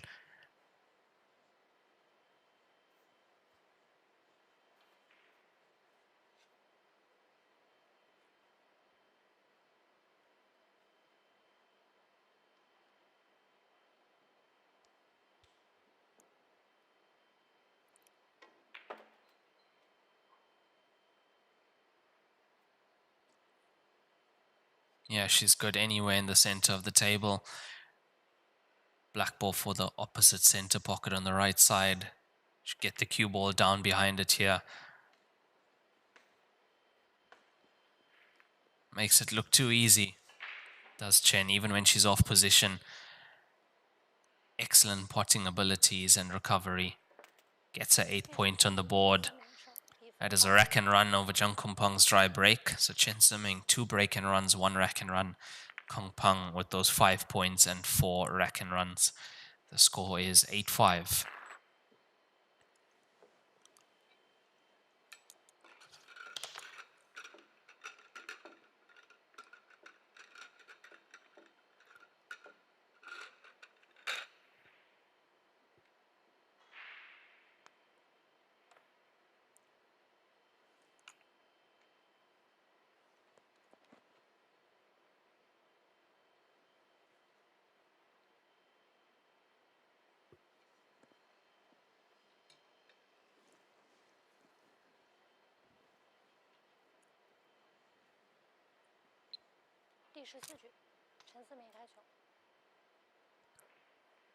Winners break format, and so far she's just got the 2 consecutive break and runs, so not able to make the most of the opportunity breaking at the table in this match yet. The 15, yes, it goes. There's a smile from Kunpeng, I see it. I saw a smile from him. Yeah, 15 just drops into the top left corner pocket.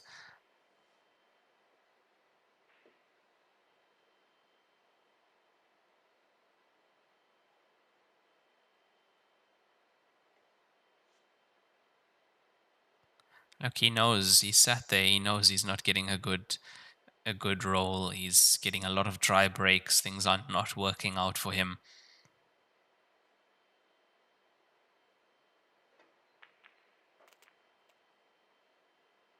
I feel based on his skill level alone, he should be able to come back in this match.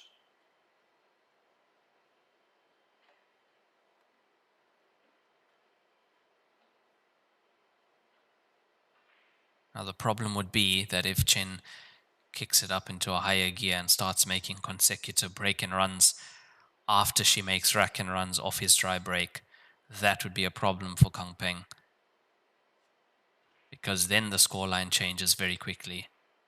Like she did against Zheng Zhaohai earlier today, 4 consecutive break and runs towards the end of that match. That was a race to 15, and she ran the match out from 11-10 up to 15-10. So I wouldn't be surprised if we saw similar here in this match.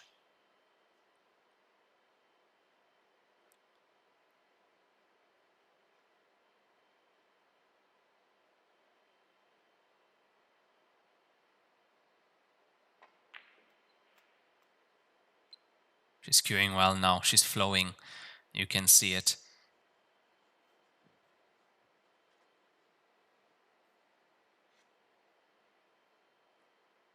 She's also had a bit more time at this table, and obviously does help when things are going your way.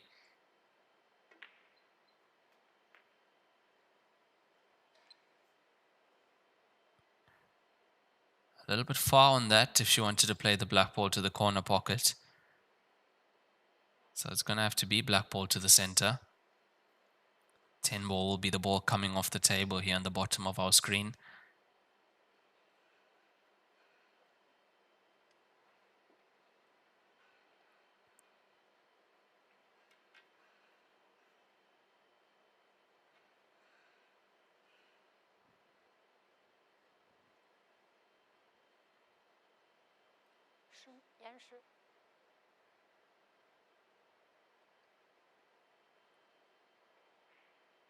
Now she has to be careful over the balls that she is bridging over.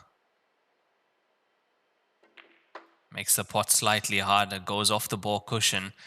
She's on this black ball to the center pocket. It's not going to be easy. We've seen this missed.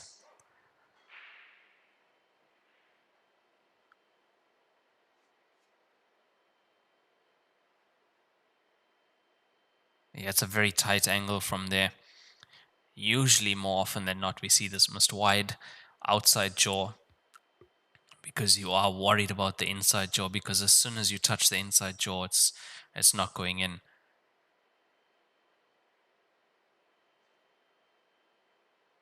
It's a very delicate pot. There we go, inside jaw. Wasn't perfect on the previous shot, and that meant wasn't where she wanted to be for the black ball.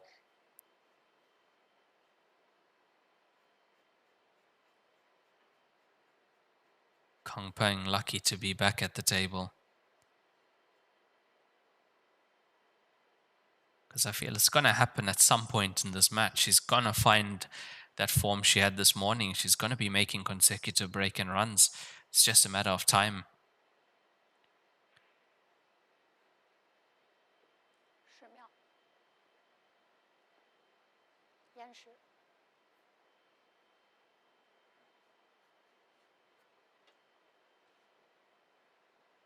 Now, usually in this situation, your opponent's left with one ball, especially when it's not near a pocket. You should never lose the frame. Gets the 2 off the cushion, gets the cue ball in behind the 6. It's a good shot.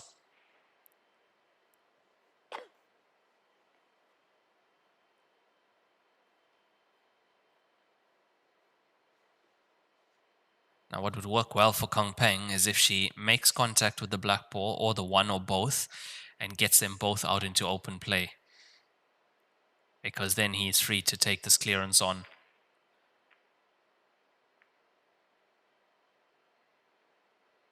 Similar to that, except you would have wanted to be left on something easier.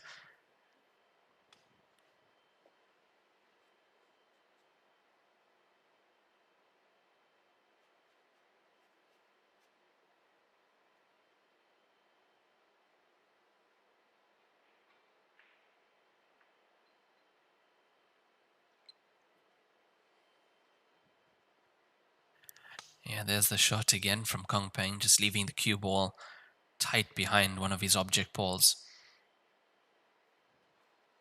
Now, last time he did this, well, he did this in the first frame, and I said guarantees him another visit, and then she got out of the snooker and pot the ball and took the frame.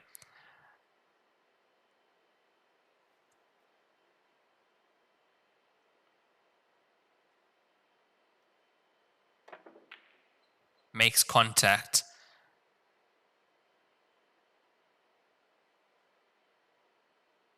But this time it's not there, and still Kunpeng doesn't have an easy shot.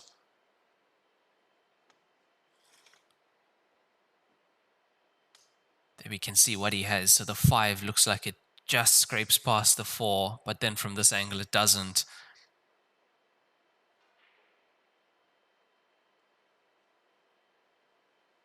As I said, with having more balls on the table means you have so much more room on the table. 7 playing 1 here now. At the moment, leaving the cue ball anywhere behind the 3 is safe.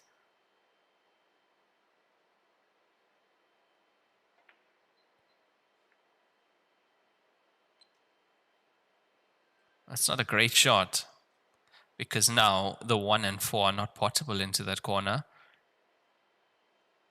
The 5 is also only potable from a certain angle. That is not a great shot at all from Kunpeng. Could have done much better with that.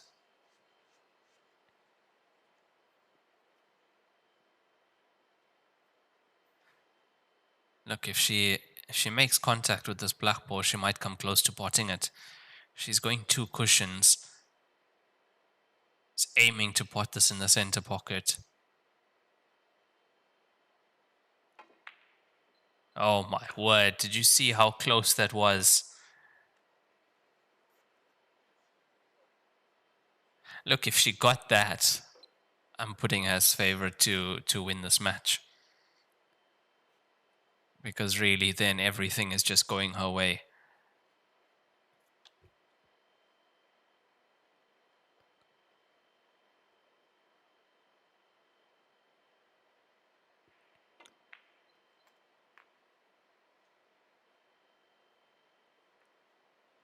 Looks like he's brought the cue ball to the one place where the 5 does pot.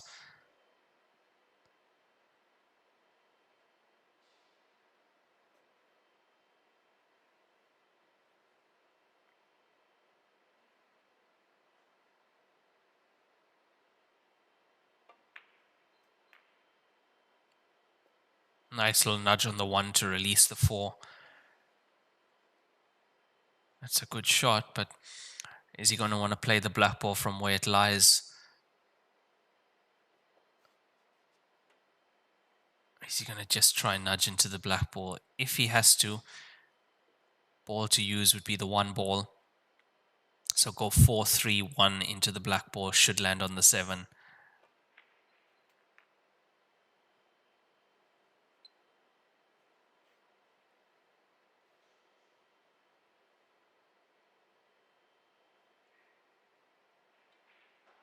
That's if he feels that he needs to just release the black ball from the cushion.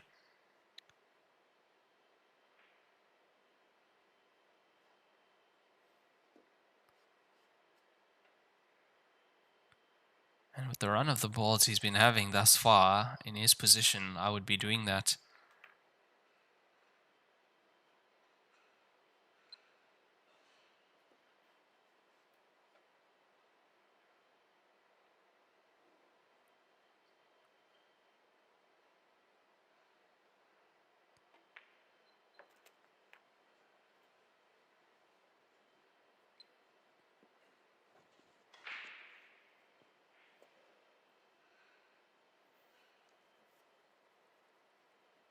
Yeah, so the answer to that is no. He's not going to be going into the black ball. He's going to play it from where it is.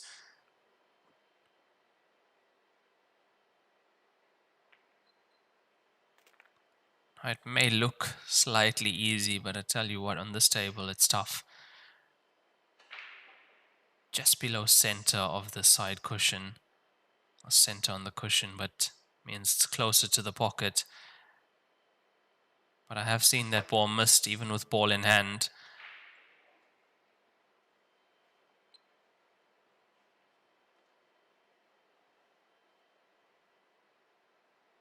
But look, I don't expect him to miss this. Gets it. Hits the inside cushion slightly first though, but gets it in. And that is his 6 point on the board. He's 8-6 down against Chen Zheming. This is a race to 17 winner break format.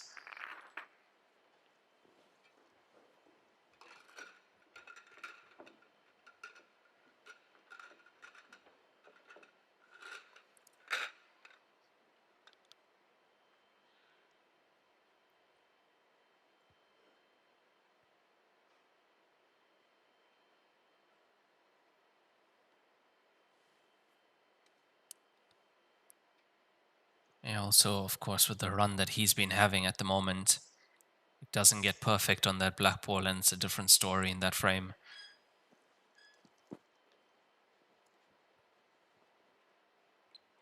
But at least he's made it, and he's got his 6 point, just 2 behind Chen now.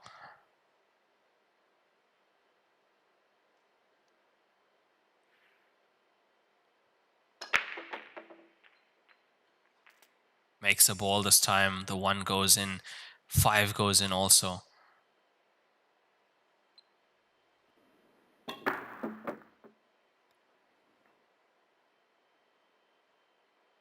So you can see a lot of top white on that cue ball.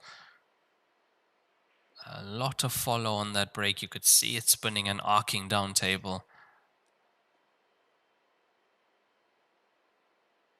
Our scoreline on table 2 is also 8-6 in favor of Yongjun Park from Korea. He's 8-6 up against Zhang Tai. Wang Yun is 9-7 up on Chen Zi, and Cheng Liu 8-7 up against Wu Zhenyu. So very close scorelines at this stage in the tournament.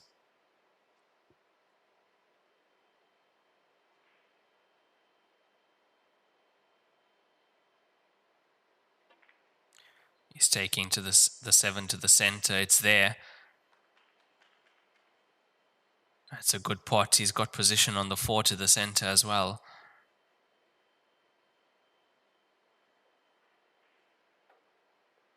And that 7 was one of those shots that had to go. It doesn't go. Look at the table he's leaving.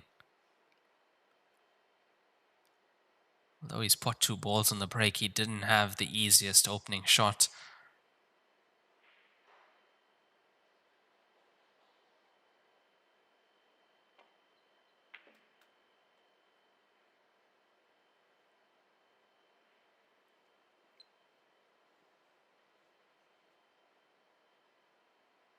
Yeah, that's inch perfect positional play on the 6. He's judged that so well. 4 to the center, 3 down.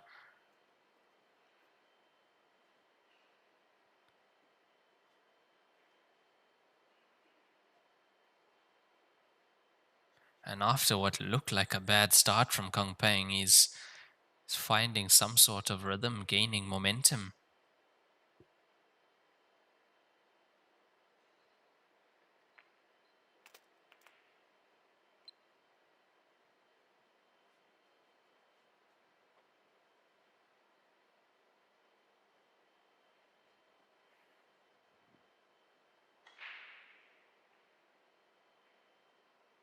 Not the most favorable angle to be on the black ball next.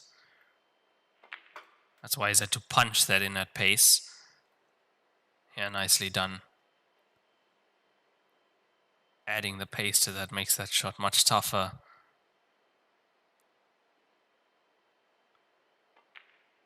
And that is first break and run on the board for Zhang Kunpeng as he gets his 7th point. He's just 8-7 now with Chen Zheming, and it's his break next also.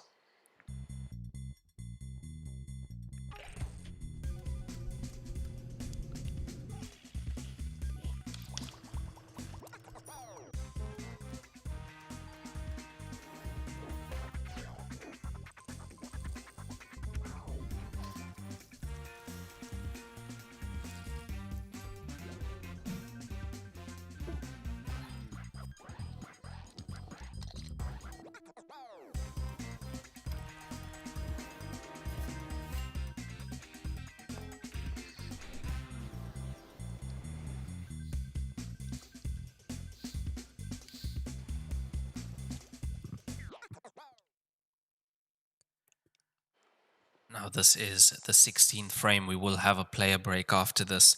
At 8 frames played, it was 6-2 in favor of Chen. She had a 4-frame gap and she was looking like she was in control of this match, but Kunpeng has found himself. I did see in the comment section, supporters of Kunpeng said that he'll find himself after the first player break.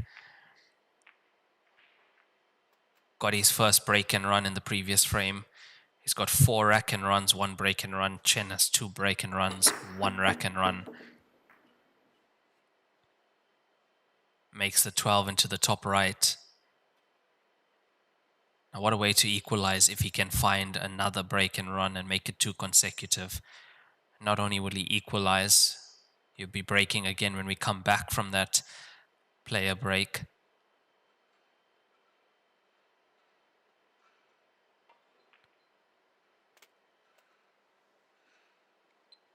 It's really amazing how this game can change in these long races.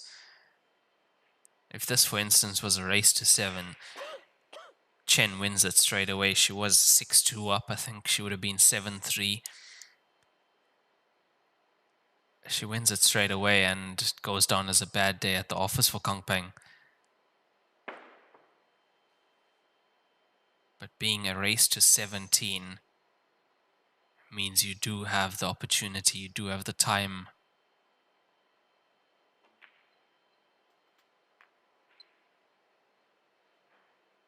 I'd say that's the most important thing, having the time, having a chance. So you aren't going to be playing at 100% every single session.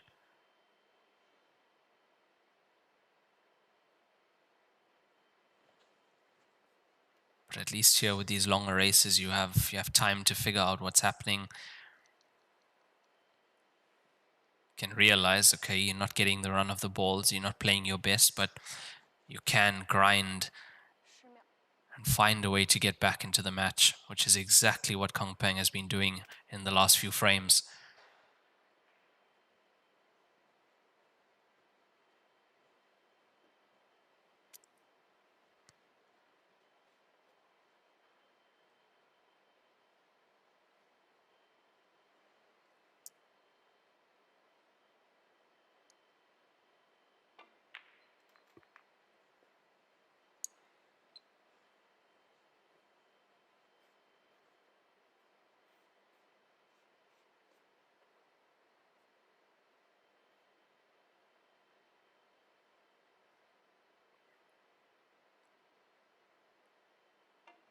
Yeah, definitely comebacks in all the matches at the moment. I did see that Cheng Lu was 6-0 up against Wu Zhenyu.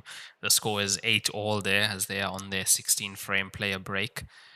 Zhang Tahi has also caught up. He's 9-7 down against Yongjun Park.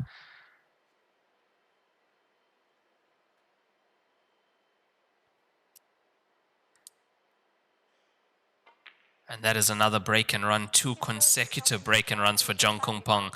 It's 8-all here, Zhang Kunpeng against Chen Siming as we go into the 16-frame player break. We'll be back in about 5 to 10 minutes. 乔氏金腿比赛专用，提醒您，精彩比赛马上开始。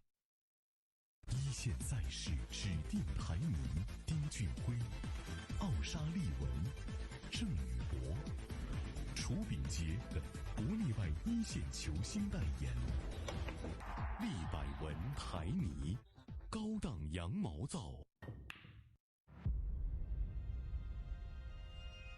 一点是聚焦、沉淀；一线是专注、艺术；一面是缜密、智慧。方寸间雕刻，毫厘间镶嵌。成木质之美，雕琢洞天；遇腾龙之势，巧思匠心。以点线面，以小线大，步步为营，丝丝入扣。毫厘间不失方寸，握度间尽长天地。龙跃而起，潮流之势，包罗万象，读蜘蛛匠心之作。河北省天一集团创立于2013年，注册资金500万，员工230余名，有着10余年的生产经验，集研发设计、生产销售于一体的大型生产企业。优秀的员工、先进的技术、精良的设备，严格的管理使公司得以不断的发展壮大。精确、可靠、专业是我们生产的精神和服务信念。天一沙发让舒适无处不在。我是代言人郑卫国，星星暴走，年轻自由。我是代言人雨龙海，星星暴走，年轻自由。我是代言人楚炳杰，星星暴走，年轻自由。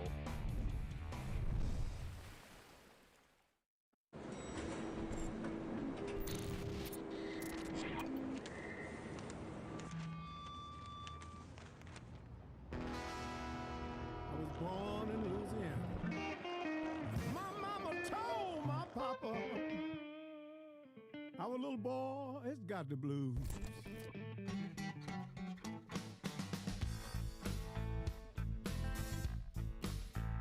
You better watch what you do to me. Watch what you do to me.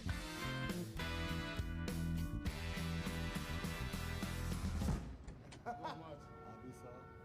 no question.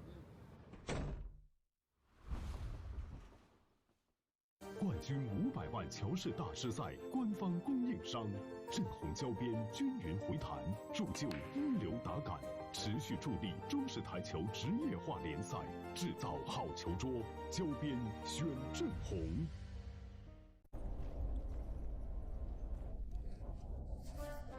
俺老孙啥功名不要。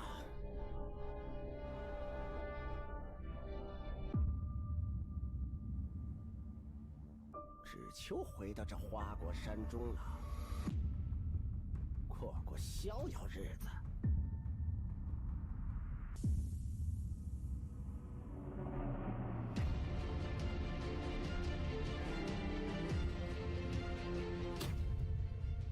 天要球杆换一切为可能。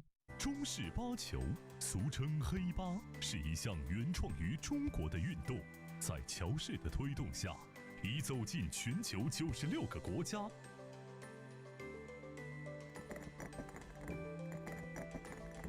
乔氏中式八球，风靡全球的中国运动。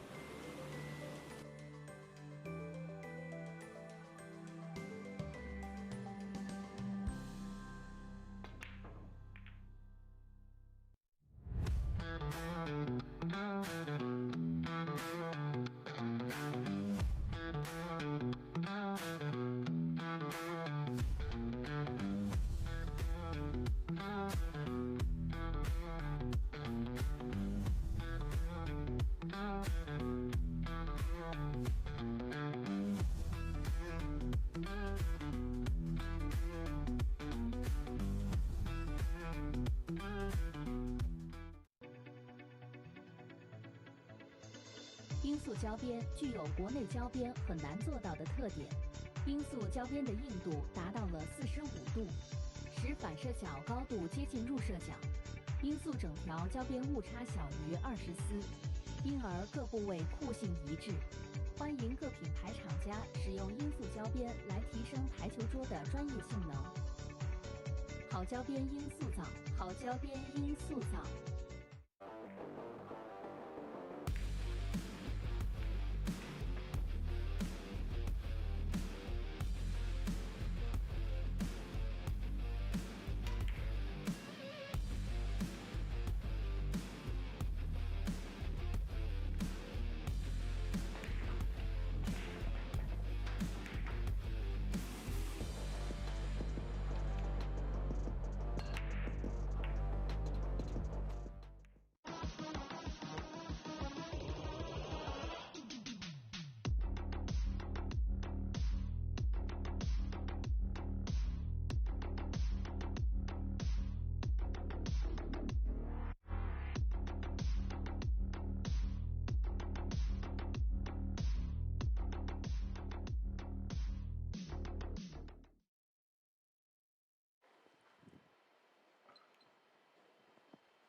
And we are back after that 16-frame player break. The score is 8-all. Zhang Kunpeng has made the comeback. He was 6-2 down at 8 frames. Things were not looking good for him. Previous 2 frames were 2 consecutive break and runs. His first break and runs for the match. But unfortunately, can't continue the streak. It is a dry break. I have to give credit to the loyal supporters of Zhang Kunpeng, who said that he will make a comeback in this match. That's a good call.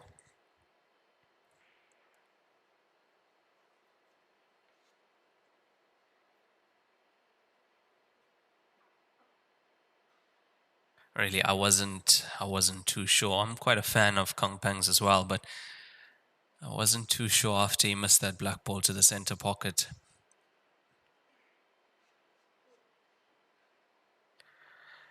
That was a very worrying sign. But all that is in the past now. We are all square after 16 frames played here in this race to 17 match. This is stage 3, losers bracket.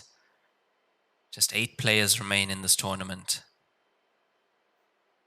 4 in the winners bracket, 4 in the one-loss bracket. The other match from the one-loss bracket is Yongjun Park from Korea against Zhang Tai. 9-7 to Park at the moment. And in the winners bracket, it is 10-7 to Wang Yun over Chen Zi. And Cheng Liu 8-all with Wu Zhenyu.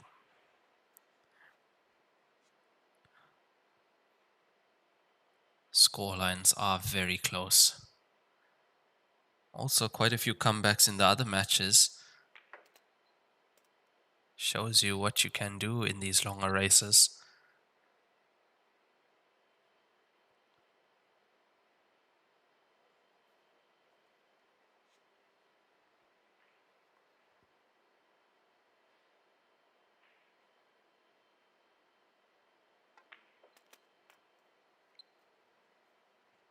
Doesn't need the 2, just needs to make position on the black ball after the 5. After 16 frames played, you could say that we are about halfway to the finish line. What could be a possible 33 frames here if we go to a decider.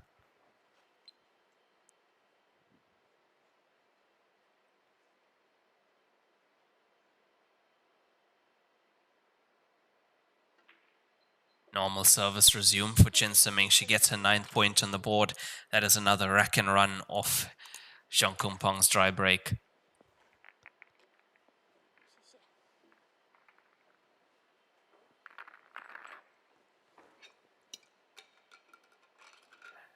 Now with him making that comeback, the only way she increases the lead is if she can break well and make a break and run also. Because he's just looking for an opportunity to come back at this table, equalize again, and then possibly take the lead for the first time in this match. He's been behind since the very first frame.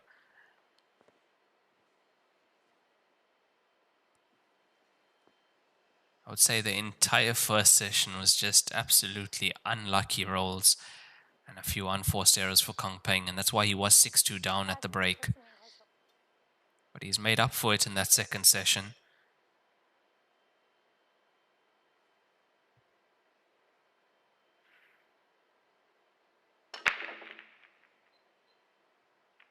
It is a huge break, a lot of power, but as well, it is dry. Yeah, she's hit that very cleanly. The cue ball, also decent control there, gets kicked.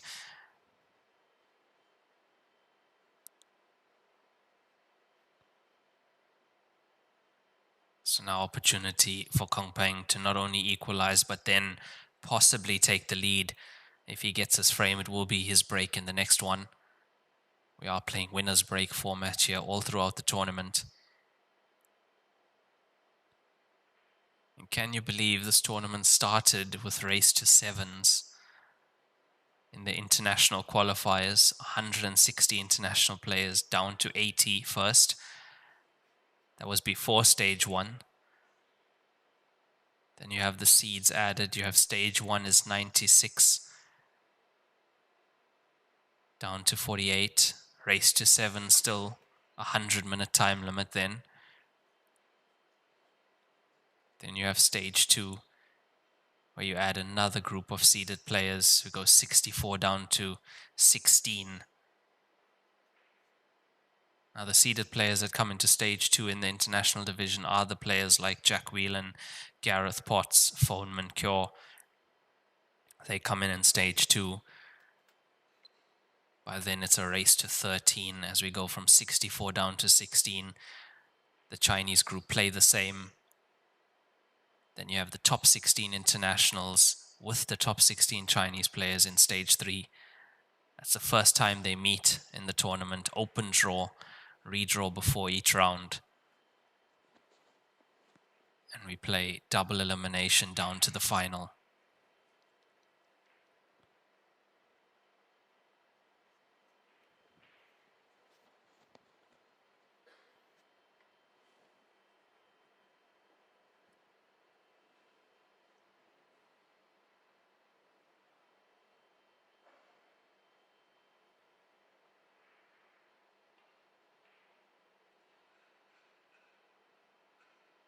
There is enough space for the 5, more than enough. Then to land on the 4 with a slight angle to come out for the 7.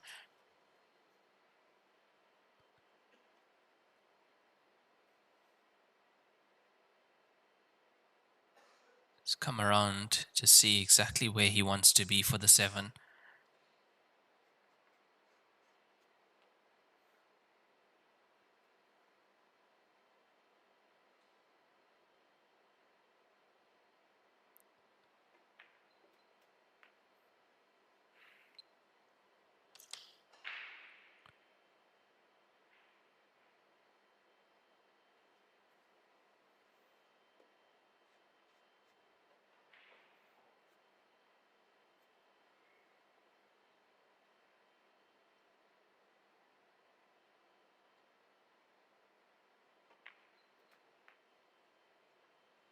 Comes out nicely for the black ball to the center pocket. Cue ball cleaned also. Now that does come off the player's time. The player has 45 seconds per shot, but the clock keeps running.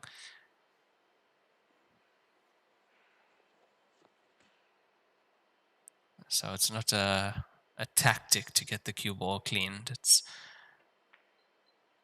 does take your time as Kunpeng makes that rack and run, gets his 9th point on the board. It's equalized once again here. 5 rack and runs, 2 break and runs for Kunpeng. 是乔氏中的乔氏，全国各地区球房的典范。一句全乔氏代表着球房档次、服务、口碑全部到位，有实力，全乔氏。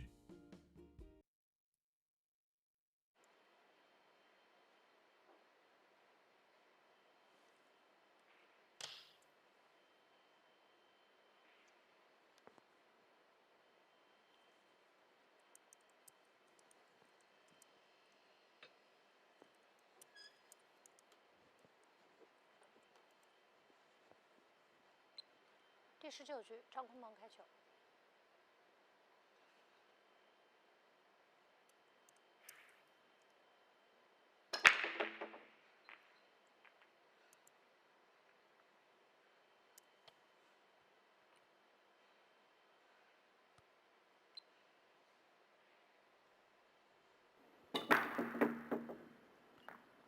And both these players struggling with the break after we've come back from that player break.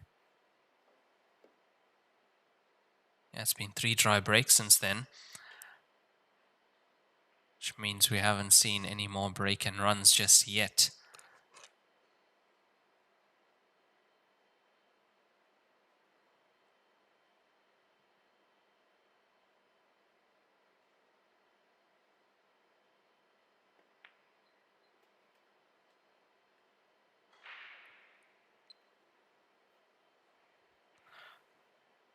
Solids in play for Chen, but does the 4 go to the center?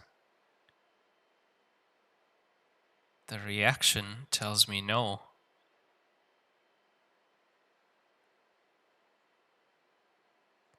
Yeah, it doesn't.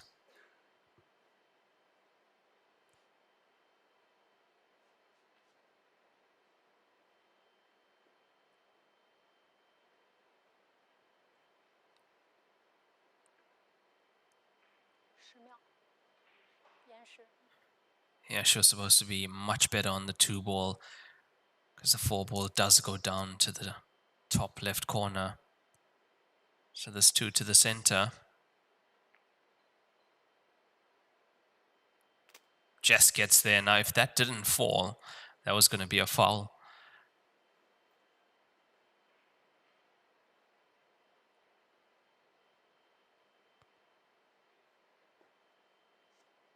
Hesitated, but just makes it in, and it would have been a foul because no ball would have made contact with the cushion after the cue ball contact the object ball.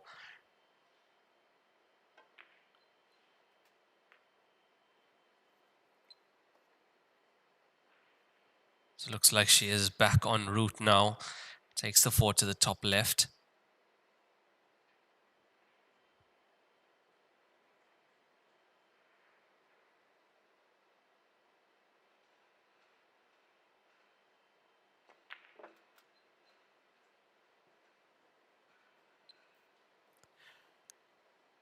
Now 9 ball is right behind the black ball, which means black ball only potable from certain area on the table. That's extreme top right corner where the 14 currently is, or of course very close to the ball cushion.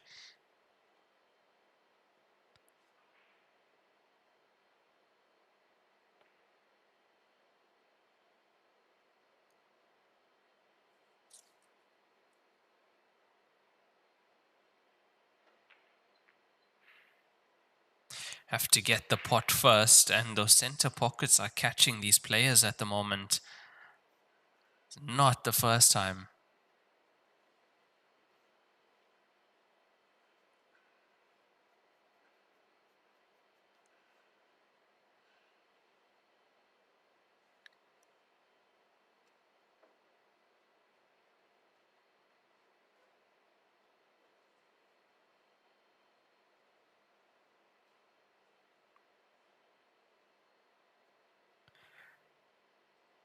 So Yongjun Park has got his 10th point, but Zhang Tai has got his 8th as well. It's 10-8 for Yongjun Park over Tai. Wang Yun 12-8 up against Chen Zi.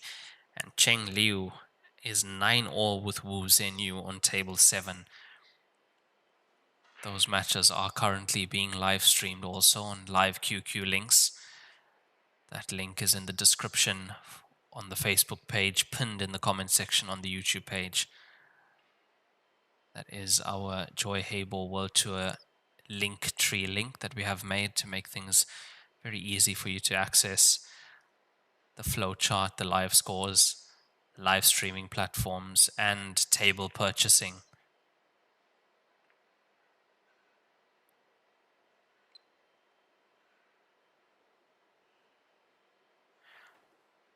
Look, he's got some work on the table, does Zhang Kunpeng. 14 being where it is. It looks like the 9 could go past the black ball, but it's not a full pocket.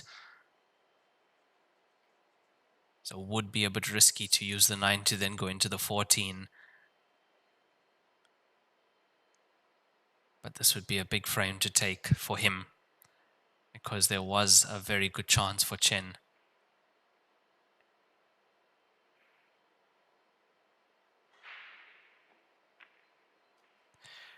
That's what I meant, not a full pocket.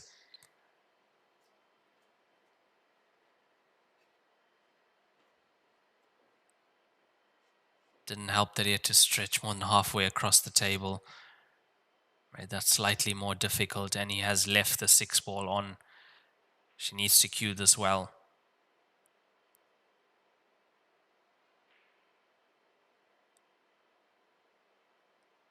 See the exaggerated backswing. There it is. Boom.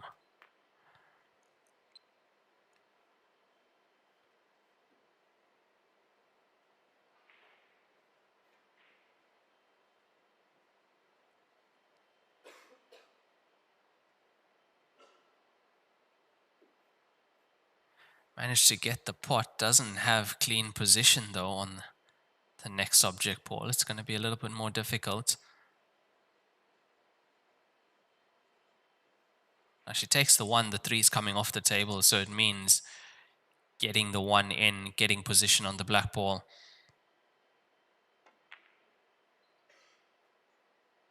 The position is there, the pot is not.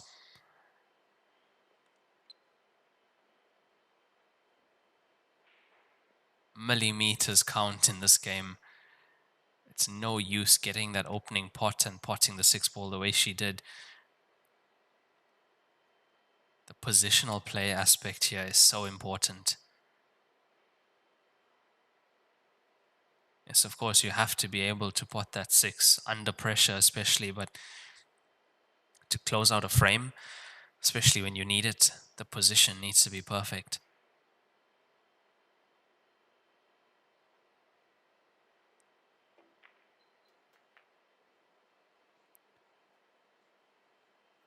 At this level, usually these players are potting so well. So the run-out rate, break and run rate also affected by how good their positional play is, how in tune they are with the conditions. I mentioned the conditions because there was a match on the TV table, Jing Zhouhai against Zhao Ruliang, where they were both struggling with the pace, the bounce. Really, they both couldn't find good position for almost the entire match. And that was the match when Zhao Ruliang got eliminated from the tournament. The previous station's winner in Zhejiang beat Kunpeng in the final of that.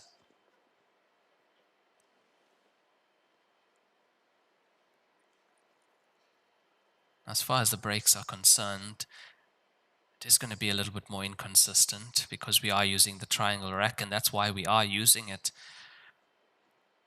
Makes it a bit more exciting when it's not always break and runs and there are frames with multiple visits. There are a few balls tied up, players not always potting a ball on the break. Because what was happening with the previous Magic Rack, with the previous rules, you had players like Chu Bingjie having a ridiculous amount of runouts. I mean, the runout rate was almost like 95%.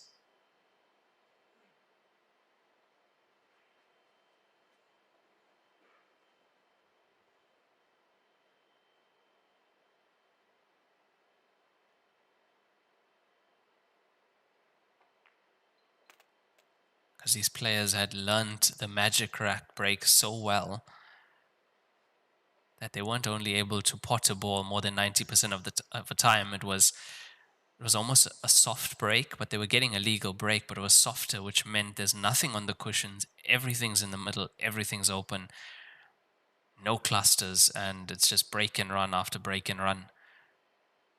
So the person who loses the match is the person who sometimes got one dry break.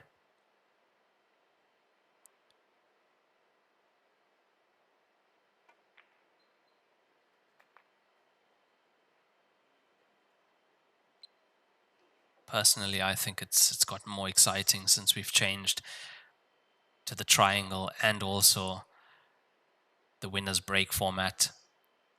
So that's what these players are trying to do. They're trying very hard to make a ball. They're trying very hard to get a break and run to make those consecutives and get these important points on the board, as Zhang Kunpeng does.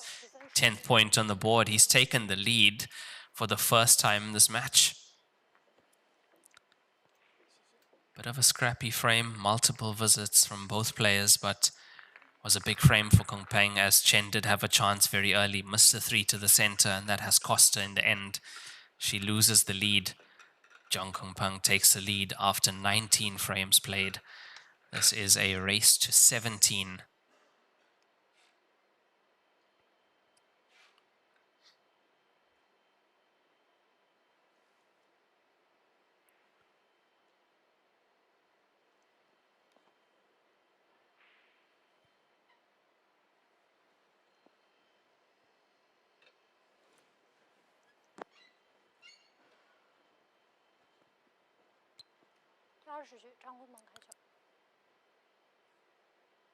Now with the winner's break format, there's a chance for him to make a few consecutive break and runs and stay at the table, increase the lead.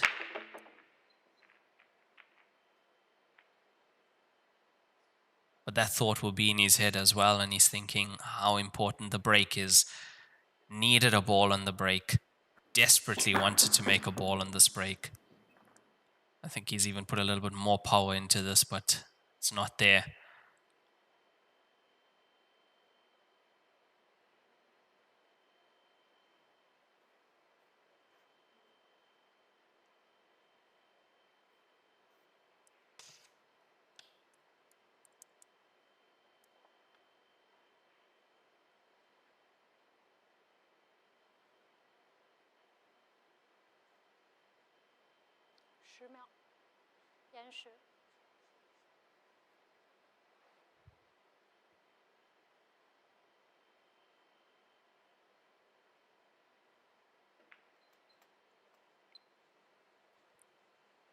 Now she'll do well to forget about that 3 ball that was missed to the center in the previous frame.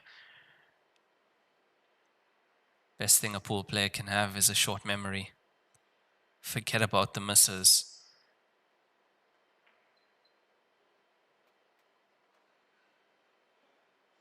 That's where she wanted to be. Now she's going to need the 3 or the 4. The 1, 7, 2 are all open. The 3 ball does look like it goes to the top left corner.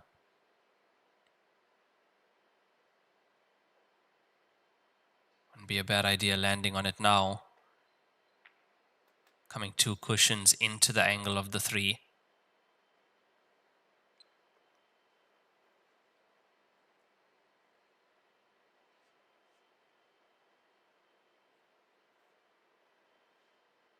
You'll see how important a shot like that is, coming 2 cushions and into the angle. So even if you overrun that slightly or you underrun it, you are still within range and you do have the potting angle. Whereas if you're coming across the ball, high chance if you overrun or underrun that you don't have the potting angle at all.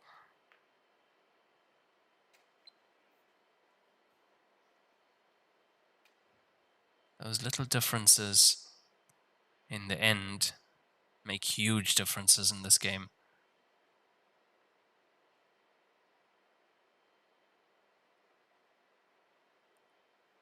Now these players at this level, it's not a conscious decision. They're automatically doing that. It's hardwired into their brains. It's the only way they know how.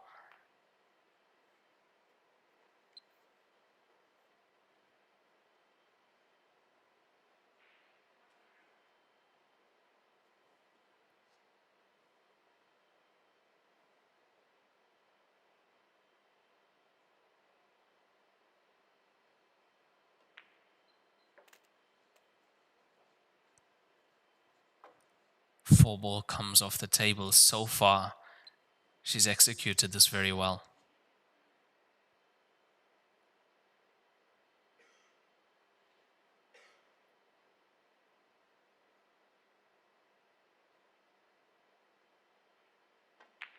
It's there, she equalizes, she gets another rack and run on the board with her 10 point.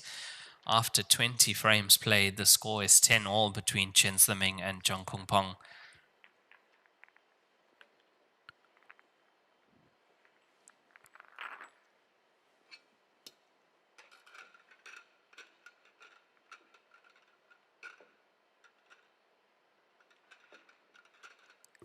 See Yongjun Park 11-10 up on Zheng Tai. He had a bigger lead than that, but Tai is making inroads into that lead. Wang Yun 13-8 up on Chen Zi. So we have quite a big gap in the scoreline there. And Cheng Liu and Wu Zhenyu at 9 each.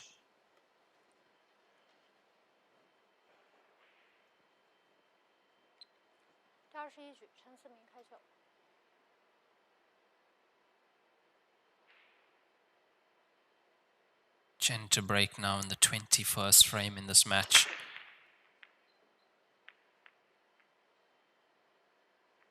Nothing.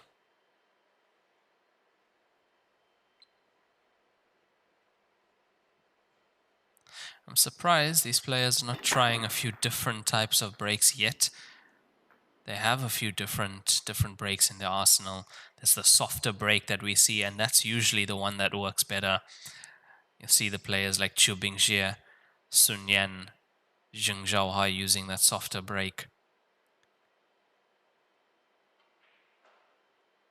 The only problem with the softer break is if you don't get a ball, the table is wide open.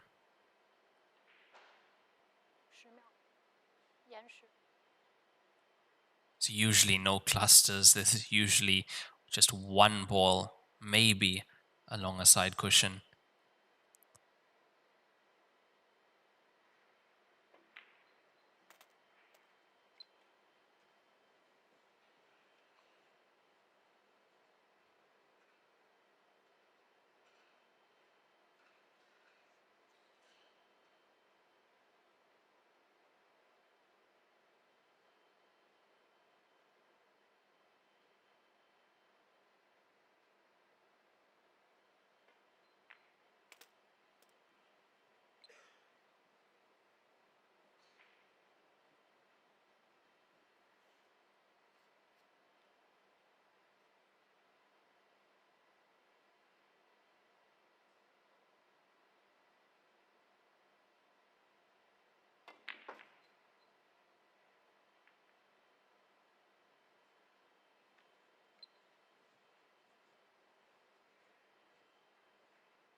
Now then,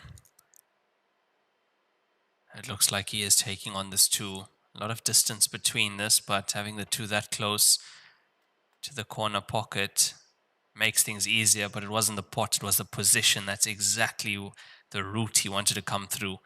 Found the gap between the 9 and 12.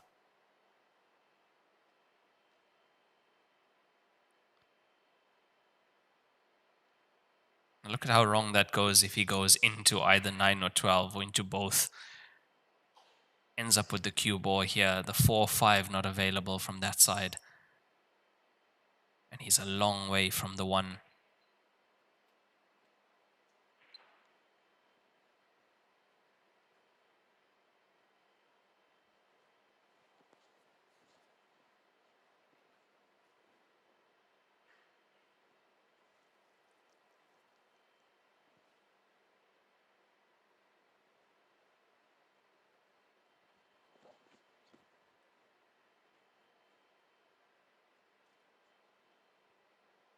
It's going to be 4 for the same pocket.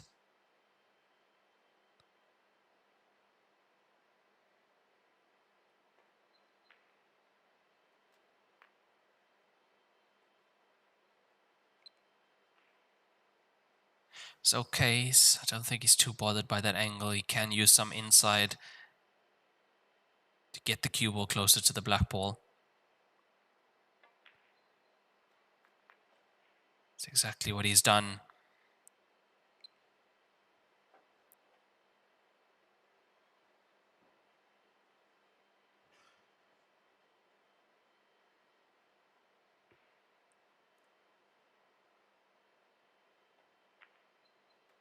Yeah, what a clearance that was from Zhang Kunpeng. Gets his 11th point on the board, takes the lead again with another rack and run.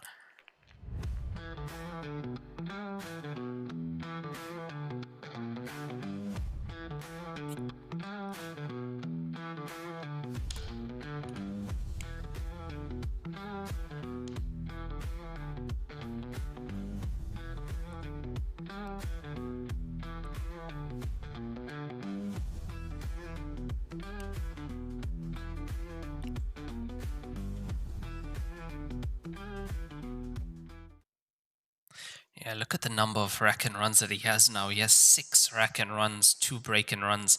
That's 8 one-visit clearances out of his 11 points. Chen with the 2 break and runs, 3 rack and runs. That's just 5 one-visit clearances out of her 10 points. So far, or currently, it is looking like Zhang Kunpeng is the stronger player. What a contrast to what we saw in the first half of this match.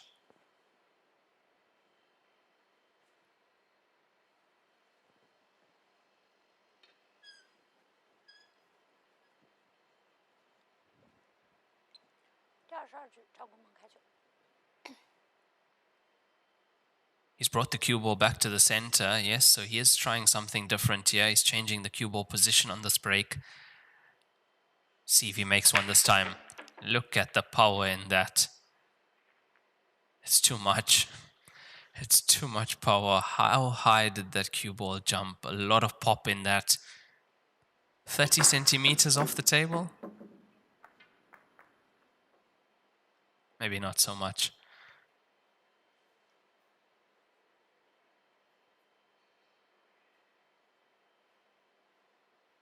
Yeah, I just saw the live stream replay on that. It was about 30 centimeters off the table.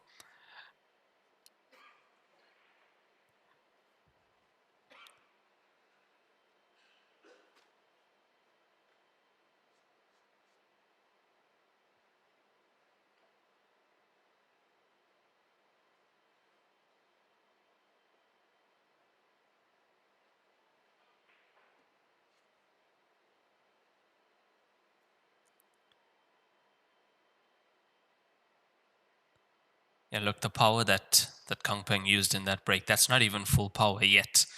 Trust me. We've seen full power. I'll say that's about 70% of what he can do. It gets more powerful than that.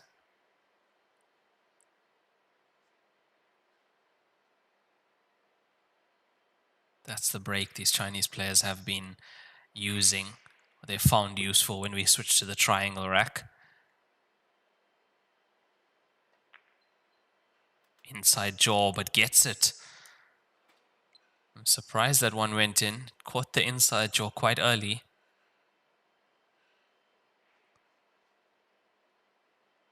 Does help when you cue the ball as well as chin swimming.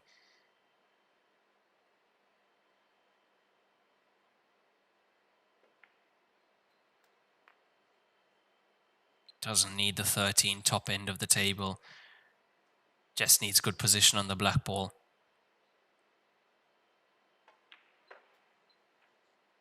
Decent enough to the center pocket.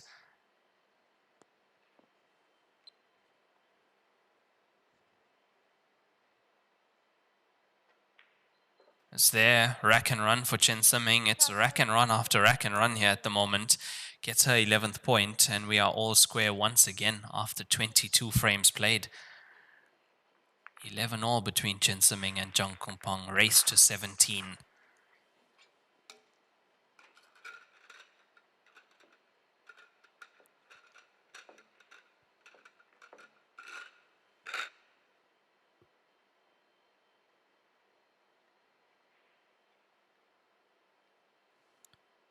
So Yongjun Park 12-10 up on Zhang Tai. Wang Yun is 14-9 up on Chen Zi, and Cheng Liu 10-all with Wu Zhenyu. So it's just that one match, the 14-9 scoreline, where we have quite a big space between those scores.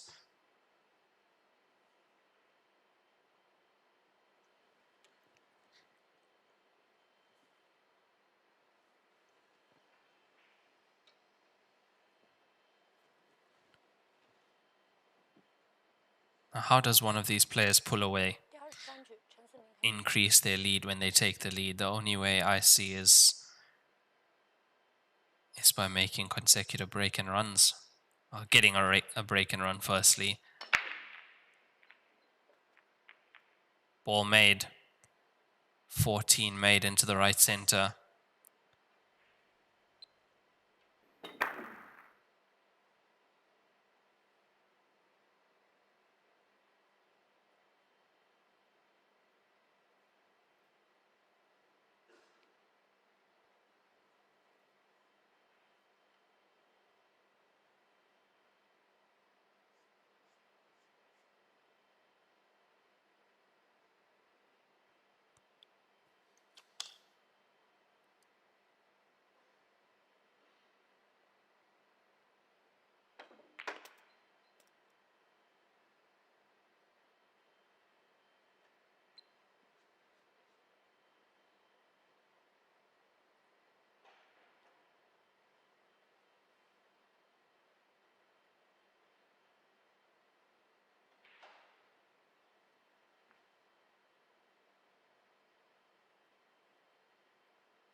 Yeah, now with both these players hitting top form at the moment in this match, how important is this frame going to be where Chen has made a ball on the break? I think we haven't seen a ball made on the break since 8-all. It's been counter clearance after counter clearance, just one multiple visit frame.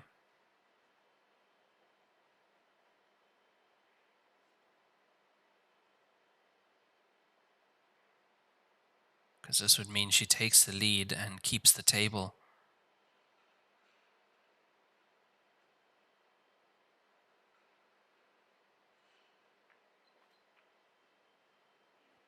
Ten ball off the table, black ball to the left center.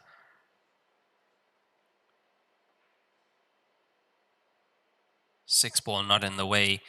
Break and run for Chen Zhiming. She's 12-11 up on Zhang Kunpeng. That is 23 frames played, and we have another break and run. So she's on 3 break and runs, 4 rack and runs. Kunpeng, the 2 break and runs, and 6 rack and runs.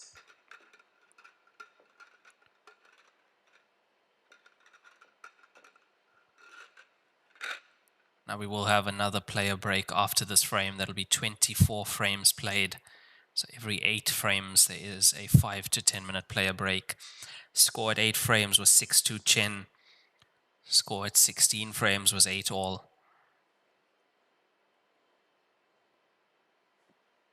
With the way things are going, it's quite likely that it might be 12-all.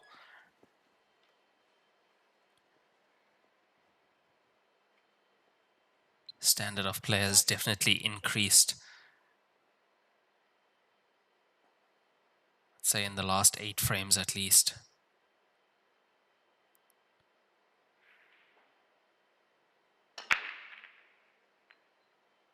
Also quite a lot of power in that. I don't see anything in, so it's going to be a chance for Kunpeng.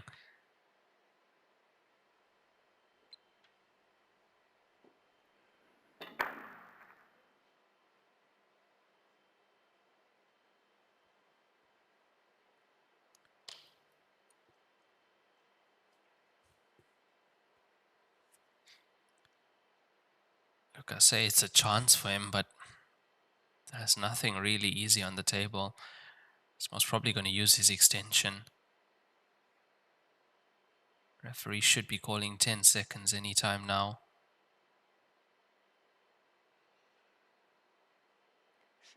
There we go. And he has used his extension. Does he take the long one?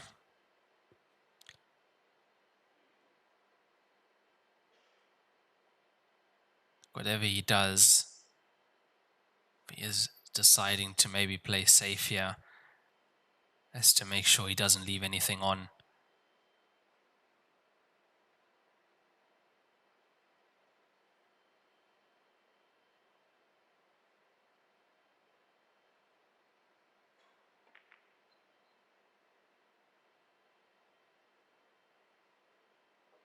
Leaving very similar to what he was left after that break. The 1 ball is available.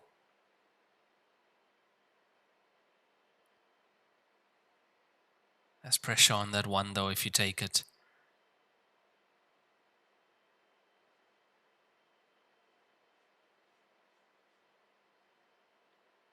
Kunpeng didn't. He rejected the 1. But it looks like Chen is going to take this 1 ball. She's lining up on it.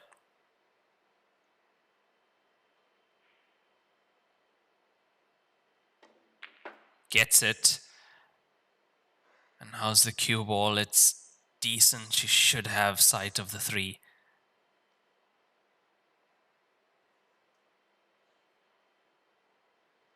Now, if she does have sight of the 3, there might be a slight angle for her to top this in off 2 cushions. It's the only way she gets out of there. Gets position, possibly, I would say 4 to the center. There it is. It's slight. So cue power required if she wants to top this around 2 cushions.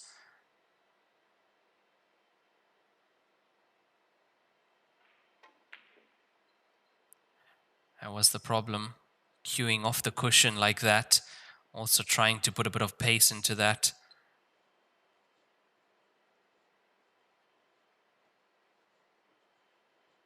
And that it didn't look as smooth as how she normally cues the ball.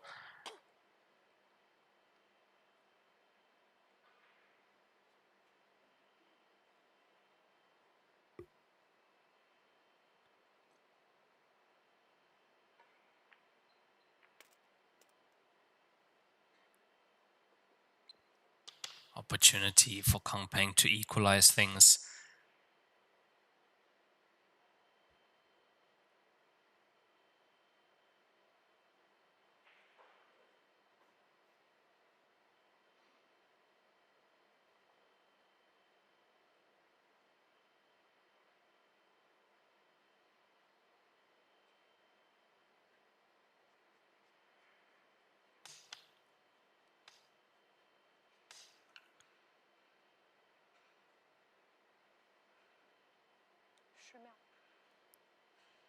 I'd say the only thing a little bit tricky for him is the 15 sitting close to the ball cushion. Is to connect to the 15 and from the 15. That's why he's played on the 15 now, to then play for the 10 next. But quite an angle on the 15.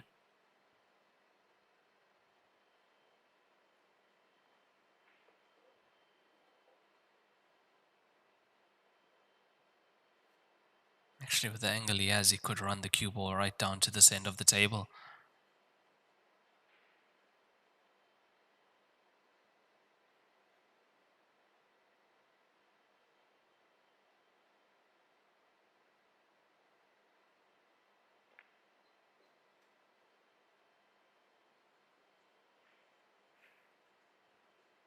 He's played that well.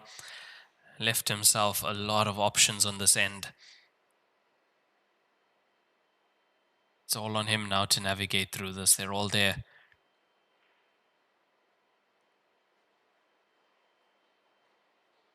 Can finish up this end of the table, play the 10 as his last strike ball, black ball to the center pocket.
All he really needs is line of sight of the 10, cue ball center of the table. He has line of sight.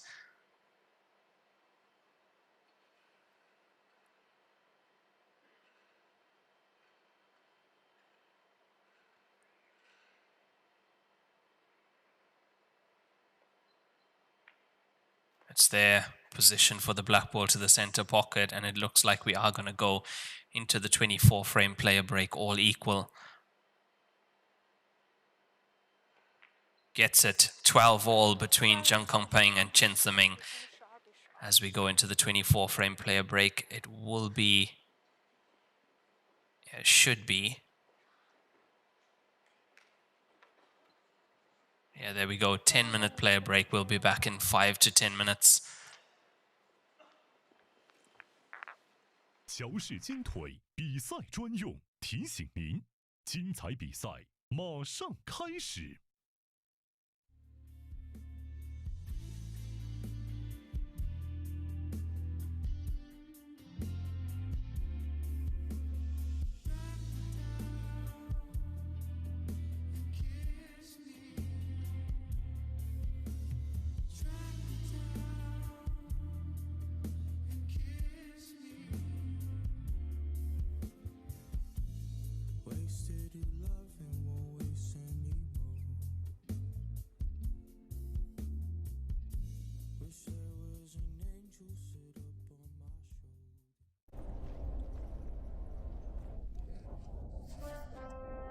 孙啥功名不要？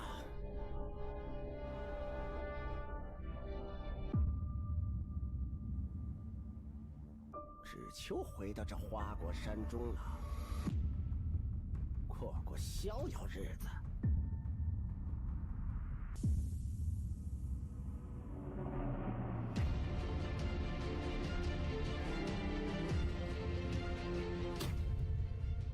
天要球杆，换一切为可能。欧尚地毯，突破核心科技，从智能车间到高品质球房，重新定义标准，为每一个台球梦想铺好第一步。铺好毯，打好球，不掉毛，零干扰。职业选手的第一选择，欧尚地毯掉毛地毯终结者。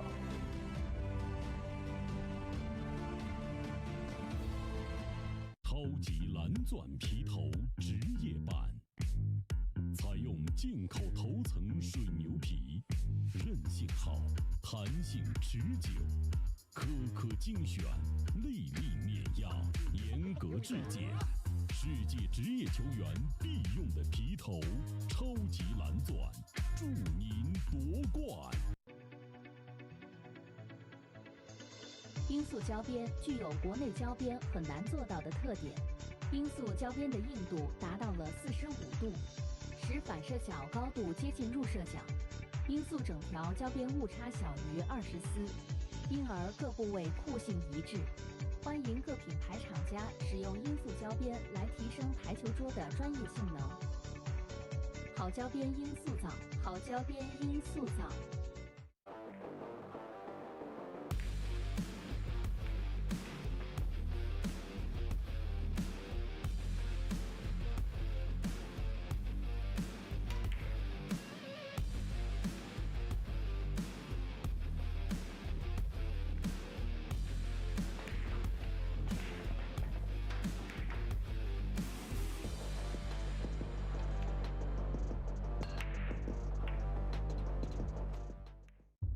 超级蓝钻皮头，黄金版、白金版，采用进口头层水牛皮，颗颗精选，严格质检，韧性好，弹性持久，世界职业球员必用的皮头，超级蓝钻，以专业缔造不凡。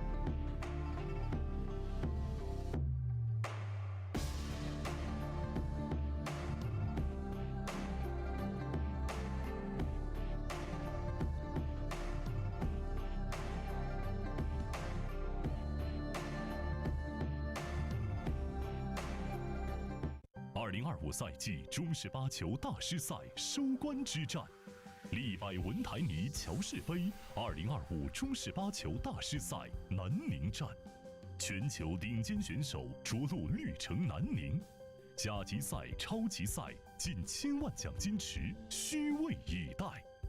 赛事与首届南宁台球产业博览会同步启幕，以沉浸式体验空间展现中国制造。以国际高峰论坛探索品牌出海新路径，深耕南方市场，拓展中国与东盟的台球产业链之路，让中式八球的竞技美学与文化内核跨越国界，为推中入澳、注入东盟动能，书写“一带一路”体育人文交流新篇章。大师赛南宁站由198乔氏台球俱乐部倾情打造。198乔氏台球俱乐部以打造高品质台球文化生态为使命，打造集竞技娱乐、文化交流于一体的生态平台，引领行业生态革新。作为国内首批乔氏官方认证的全乔氏球房，198坚持以赛事为媒，以创新为翼，见证中国台球产业的蓬勃力量与人文温度。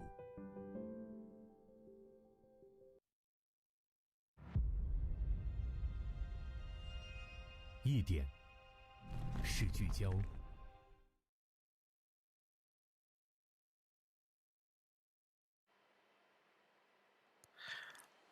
Players are back and so are we. That was 24 frames played between Zhang Kunpeng and Chen Seming. Now, if this goes to a decider, we'll have one more player break. Otherwise, we wouldn't. The score is 12-all at the moment. This is a race to 17 winners break format. Zhang Kunpeng with 2 break-in runs, 6 rack-in runs. And still struggling to make a ball on the break.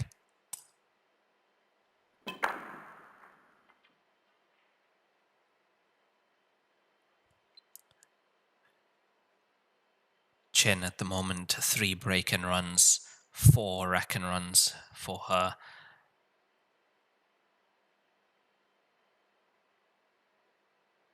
Now scores from table 2. We got Yongjun Park from Korea, the last remaining international player here. 13-11 up against Zhang Tai. That would be a huge win for him if he can get that. As you know, Zhang Tai has been having a fantastic year. Really been playing well throughout every single tournament. Finalist at the Grandmasters Finals. Lost that to Niu Zhang earlier last year. On table 4, Wang Yun is 14-10 up against Chen Zi. And Wu Zhen Yu has taken the lead. I think for the first time in the match, he's 12-11 up against Cheng Liu.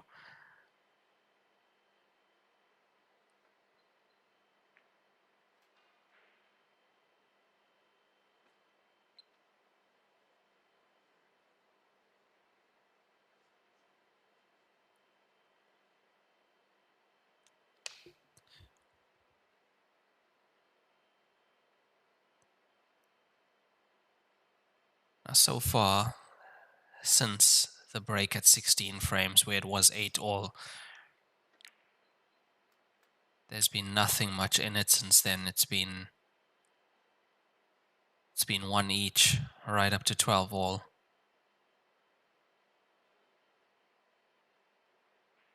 And I would say the main reason for that is neither player could really find their break. So it's just been counter clearances, rack and runs.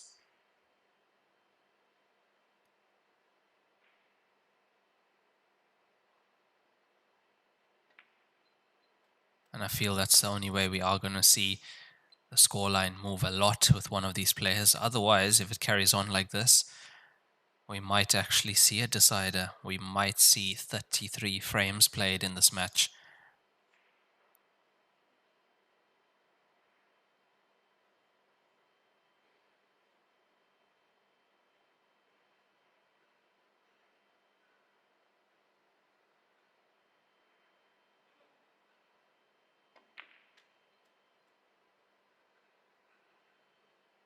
Cued that very well. Exceptional cueing.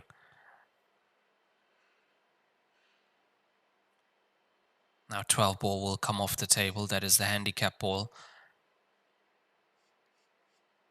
Players under the age of 14 and female players get 1 ball off the table when playing against a male player.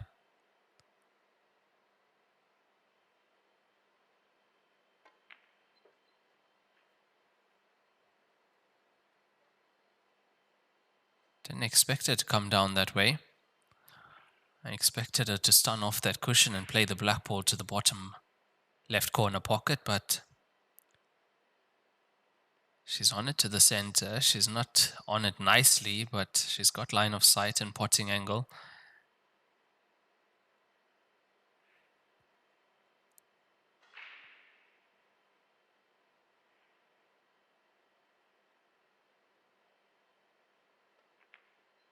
It's close. It's not there. Outside jaw. Not able to capitalize off the dry break from Zhang Kunpeng. What a let-up that is. And what a chance this is for Kunpeng. The position on the black ball. How big is that going to be? We did see you can get away with a few mistakes early in these matches, but now we are coming towards the end.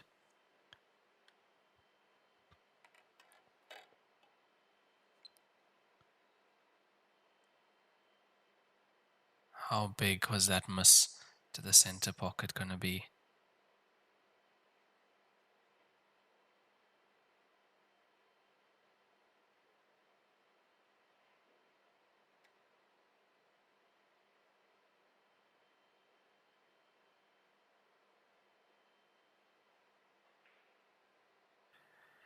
Yeah, I also don't really understand why she brought the cue ball that far back. She had the angle to stun across to play the black ball into the bottom left. That was the more natural shot.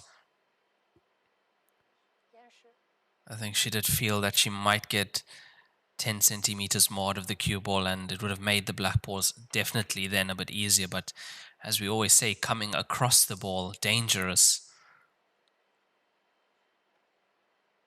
The other shot stunning into the angle of the black ball would have meant that she's definitely on it.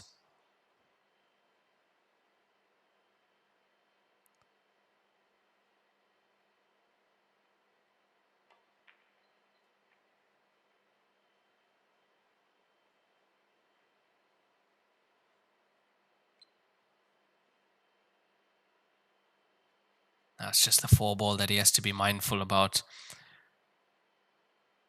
It's a natural pocket, I would say, would be the center pocket. But that blocked by the black ball. Which is why he's done that. Now, does it go past the black ball?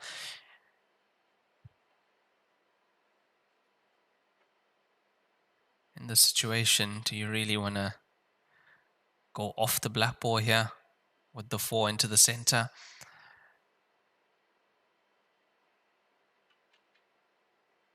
There we can see it looks like it might just have enough of the pocket to go in without interfering with the black ball.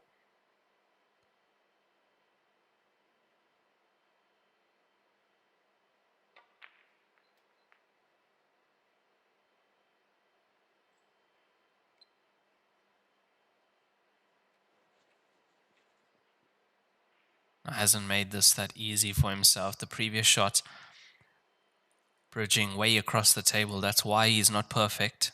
That's why he doesn't have the cue ball exactly where he wants it. As you can see, if you want to play the 4 into the center, you want to be right behind that ball.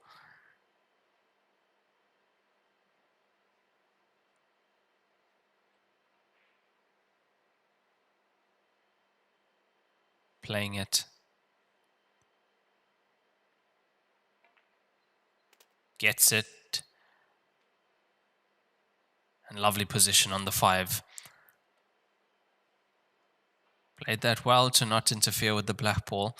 Going into the center pocket, half a pocket.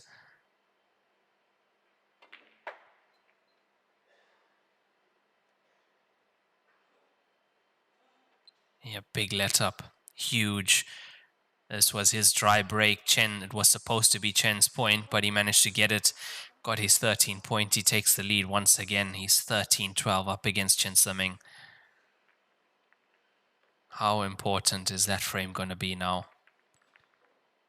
13-12, race to 17. Closing in on that finish line. He's just 4 away.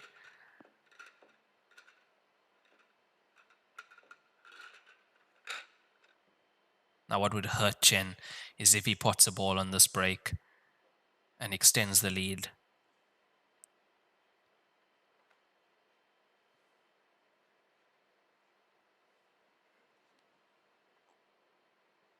If the past is anything to look at and how things go in this game, that's exactly how it happens sometimes. You make a mistake like that and you get punished for it. He's back to the side, capitalizes on Chen's miss, converts the point and then makes a ball.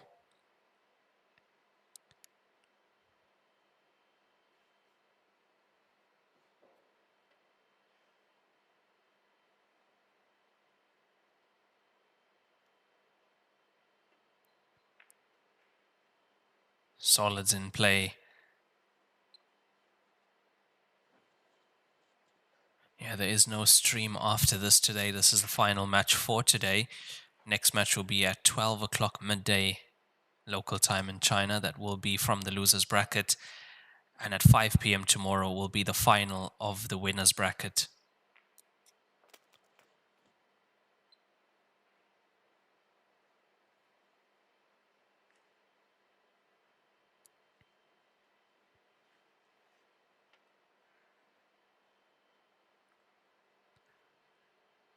Then on the 3rd, we'll have the semi-final and final of the losers bracket. And on the 4th will be the grand final. That will be at 2 p.m. local time, and that will be a race to 23 in that final.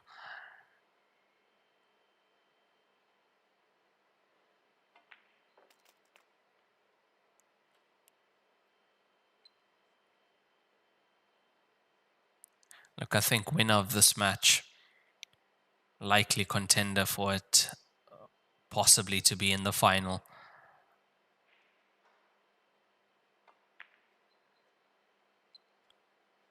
Chen made it to the final of the Division 1 tour 8 days ago. Lost that to Kong Dejing, but she played so well to get to that final.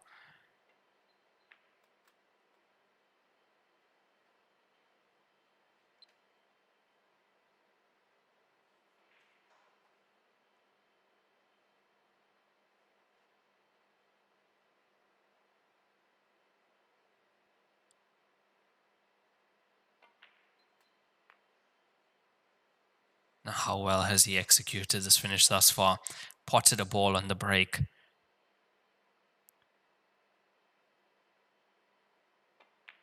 Runs the rack, gets his 14 point on the board with another break and run. That's his 3rd break and run, and he's now 2 ahead of Chen. And this all off the miss ball to the center pocket.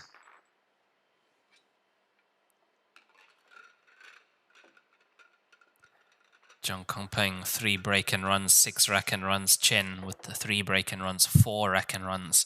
Both 2 consecutive break and runs in this match. This is a race to 17. Kunpeng just 3 away from the finish line.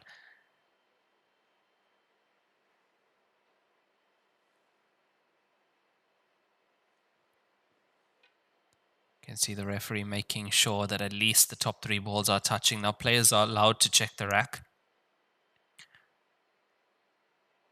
And if they do see that the top 3 balls are not touching, at least they can ask for it to be re-racked.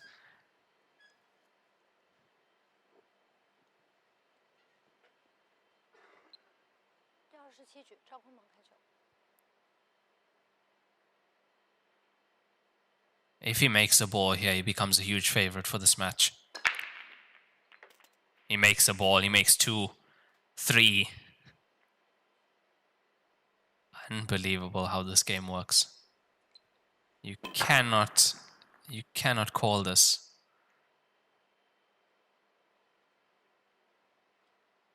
He's had 80% dry breaks all match.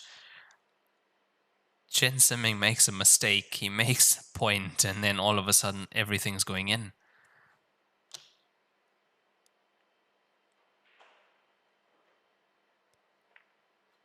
Yeah, this can be a very cruel game. And look at the table, there's hardly any balls left on the table. He's potted 2 solids on that break, 1 stripe.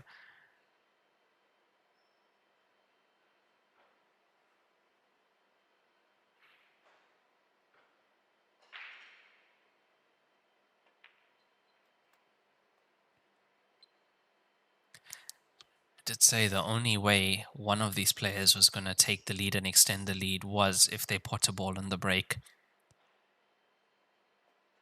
It's exactly what Zhang Kunpeng is doing now.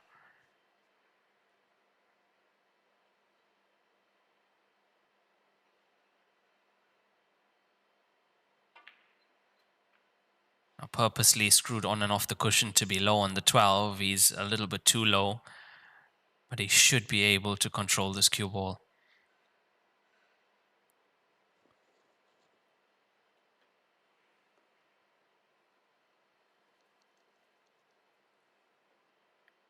Yeah, next shot is crucial. The positional play is crucial from here. Because you can see it's not easy to get on the 13. That's just in front of the 7 ball.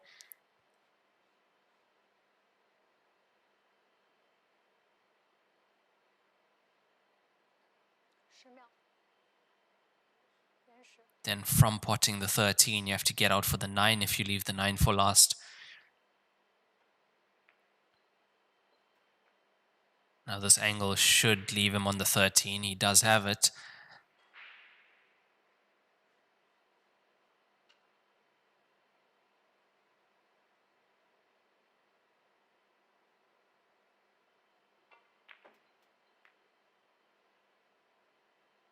Needs a bounce. Doesn't get it. Doesn't get the bounce he wanted, but he got position.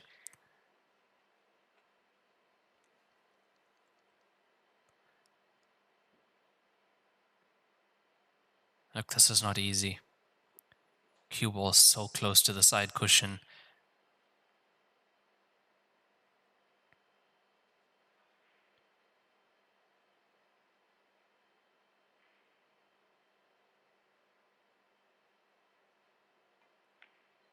It's there. Gets the cue ball out as well. That's exactly what he's wanted.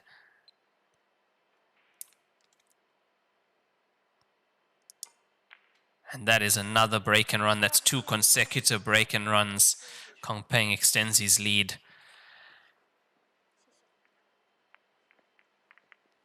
今天给大家推荐一款非常好的台泥 H153，是我自己用了1年多的台泥，汗毛量80%，手感特别细腻，走位很平稳。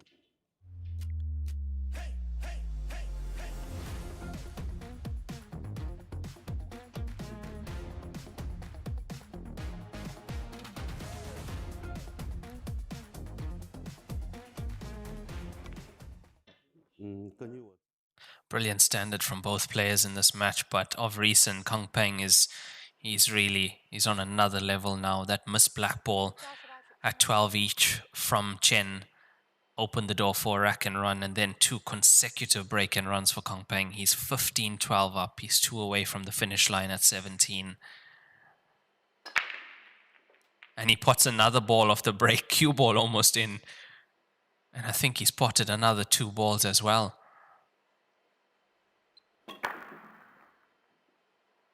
There goes the 2, the 1, the cue ball almost gets kicked into the center pocket.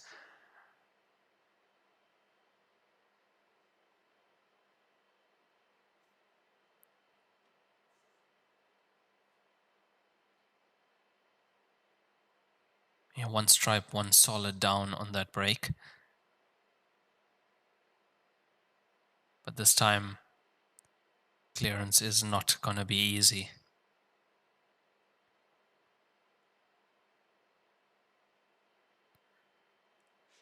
There you can see the cluster that he's dealing with.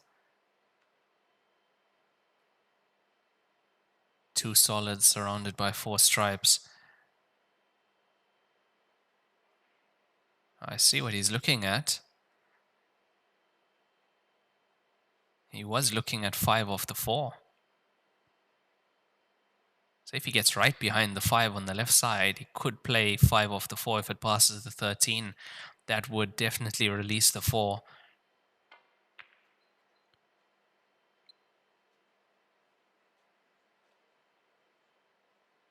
But if that doesn't go, has to find a way to get the cue ball in there and break that up.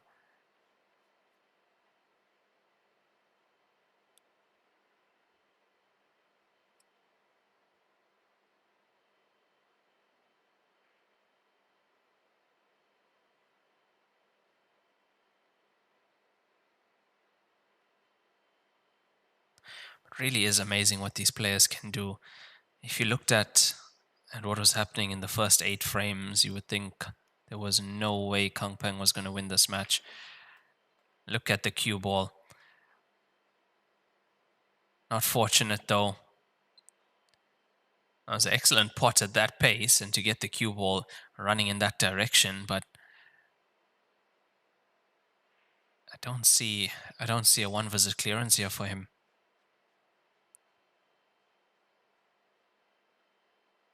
He's looking very closely at the 413. Is there a gap?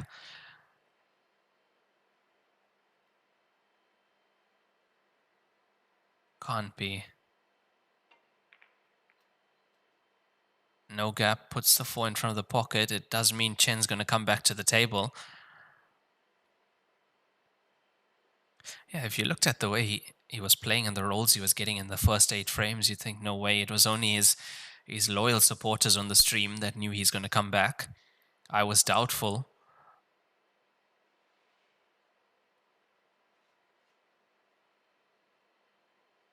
That's why I say his loyal supporters, they kept the faith. And eventually he did make the comeback. At 16 frames, it was 8-all after being 6-2 down. Next break at 24 frames played, it was 12-all. And since then, he's really stepped it up.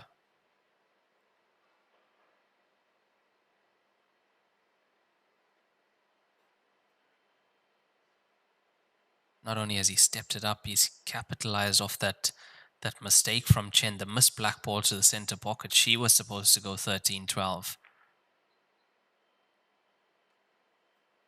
Instead, he goes 13-12. 2 consecutive break and runs later, the score's 15-12.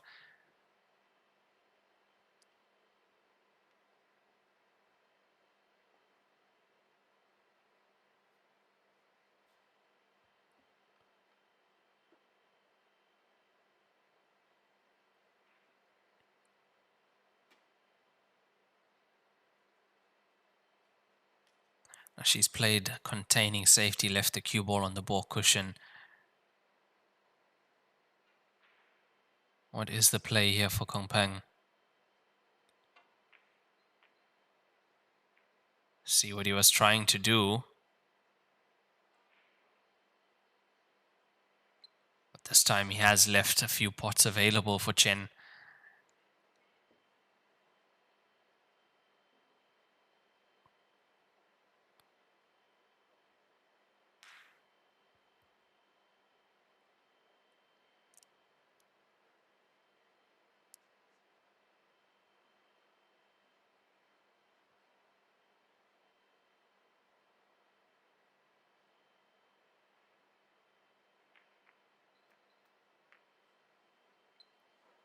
Clever.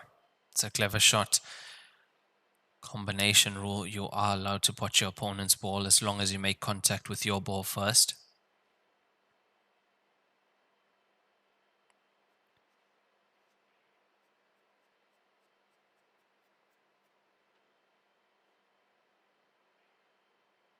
She's left the bank though.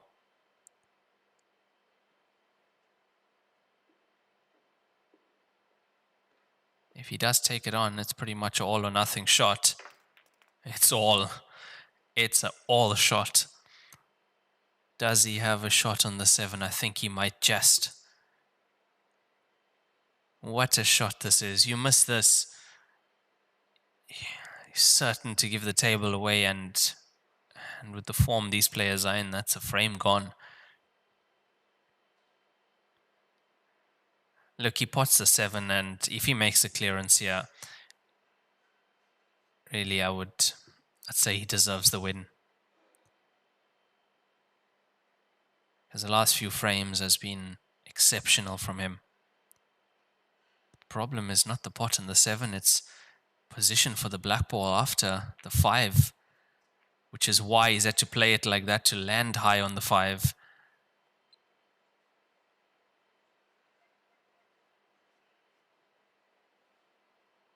This is the Kunpeng that we usually see. So dangerous. But this needs to work.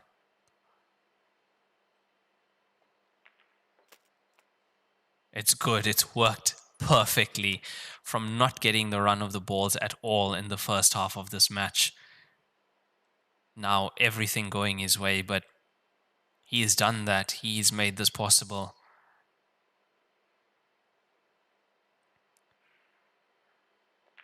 What a clearance that was. 16 points on the board for Kunpeng. Absolutely brilliant. Now the last few frames, nothing short of amazing from Kunpeng.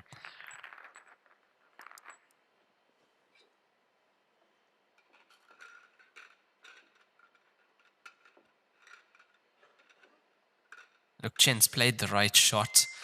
She's only left the 3, the bank on the 3. He doesn't get it, she wins the frame. Or she's a favorite in the frame. He gets it, he pots the tough 7, lands high on the 5, goes into the 10 and ends up plumb on the black ball to the bottom left corner.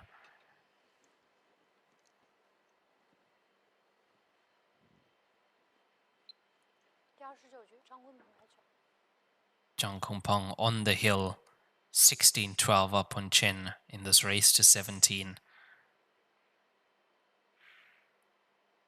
There was a time to pot a ball on the break. It's now ball straight in. Yeah, that looked like that is the 13 into the top right corner pocket. Have a look at the 13. Gets kicked by the 1 at full speed, goes into the top corner.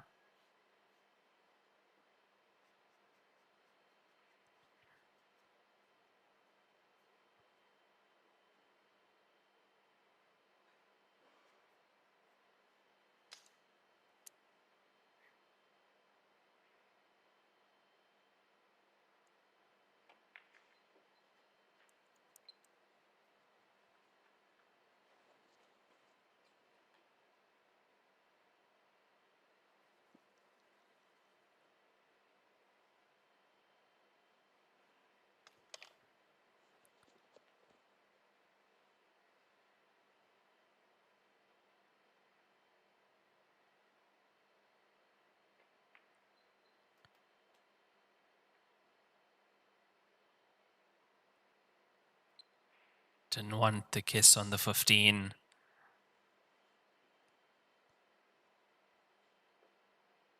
And that would mean that he's slightly out of position.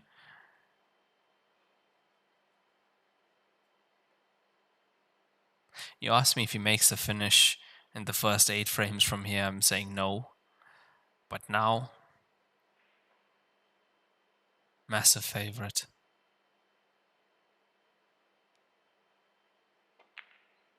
Oh, look at that. Look at that. How confident do you have to be in your ability to take that on?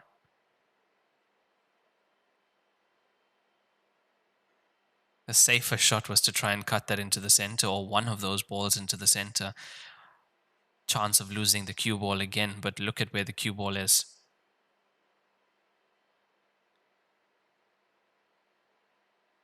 This is why these players are so good. No matter the circumstances, no matter how they're playing, the right shot is taken. Not the easy shot.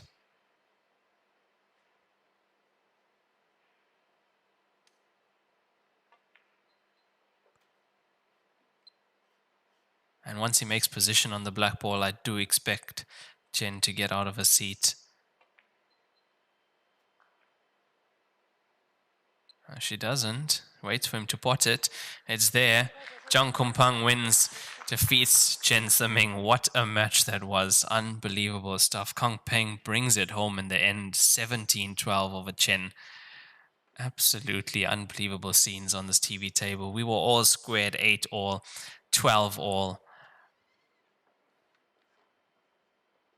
Yeah, brilliant stuff in this match. But he was just able to turn it up another gear, and he's found something that was always there. We always knew he had it in him, and his loyal supporters on the stream knew as well. Big win for Kunpeng as he goes through and stays in that loser's bracket, eliminates Chen from the tournament. Our next match will be at 12 o'clock midday tomorrow. That will be from the loser's bracket. Following that at 5 p.m. will be the winner's bracket final. After this round of matches, only 6 players will remain in the tournament. Thank you guys for joining us, and I hope you're having a lovely festive period. A happy new year to everyone on the stream, everyone watching. And that's it from me and the Joy team. I'm Raymond Tillack. Thank you guys so much. I'll see you tomorrow.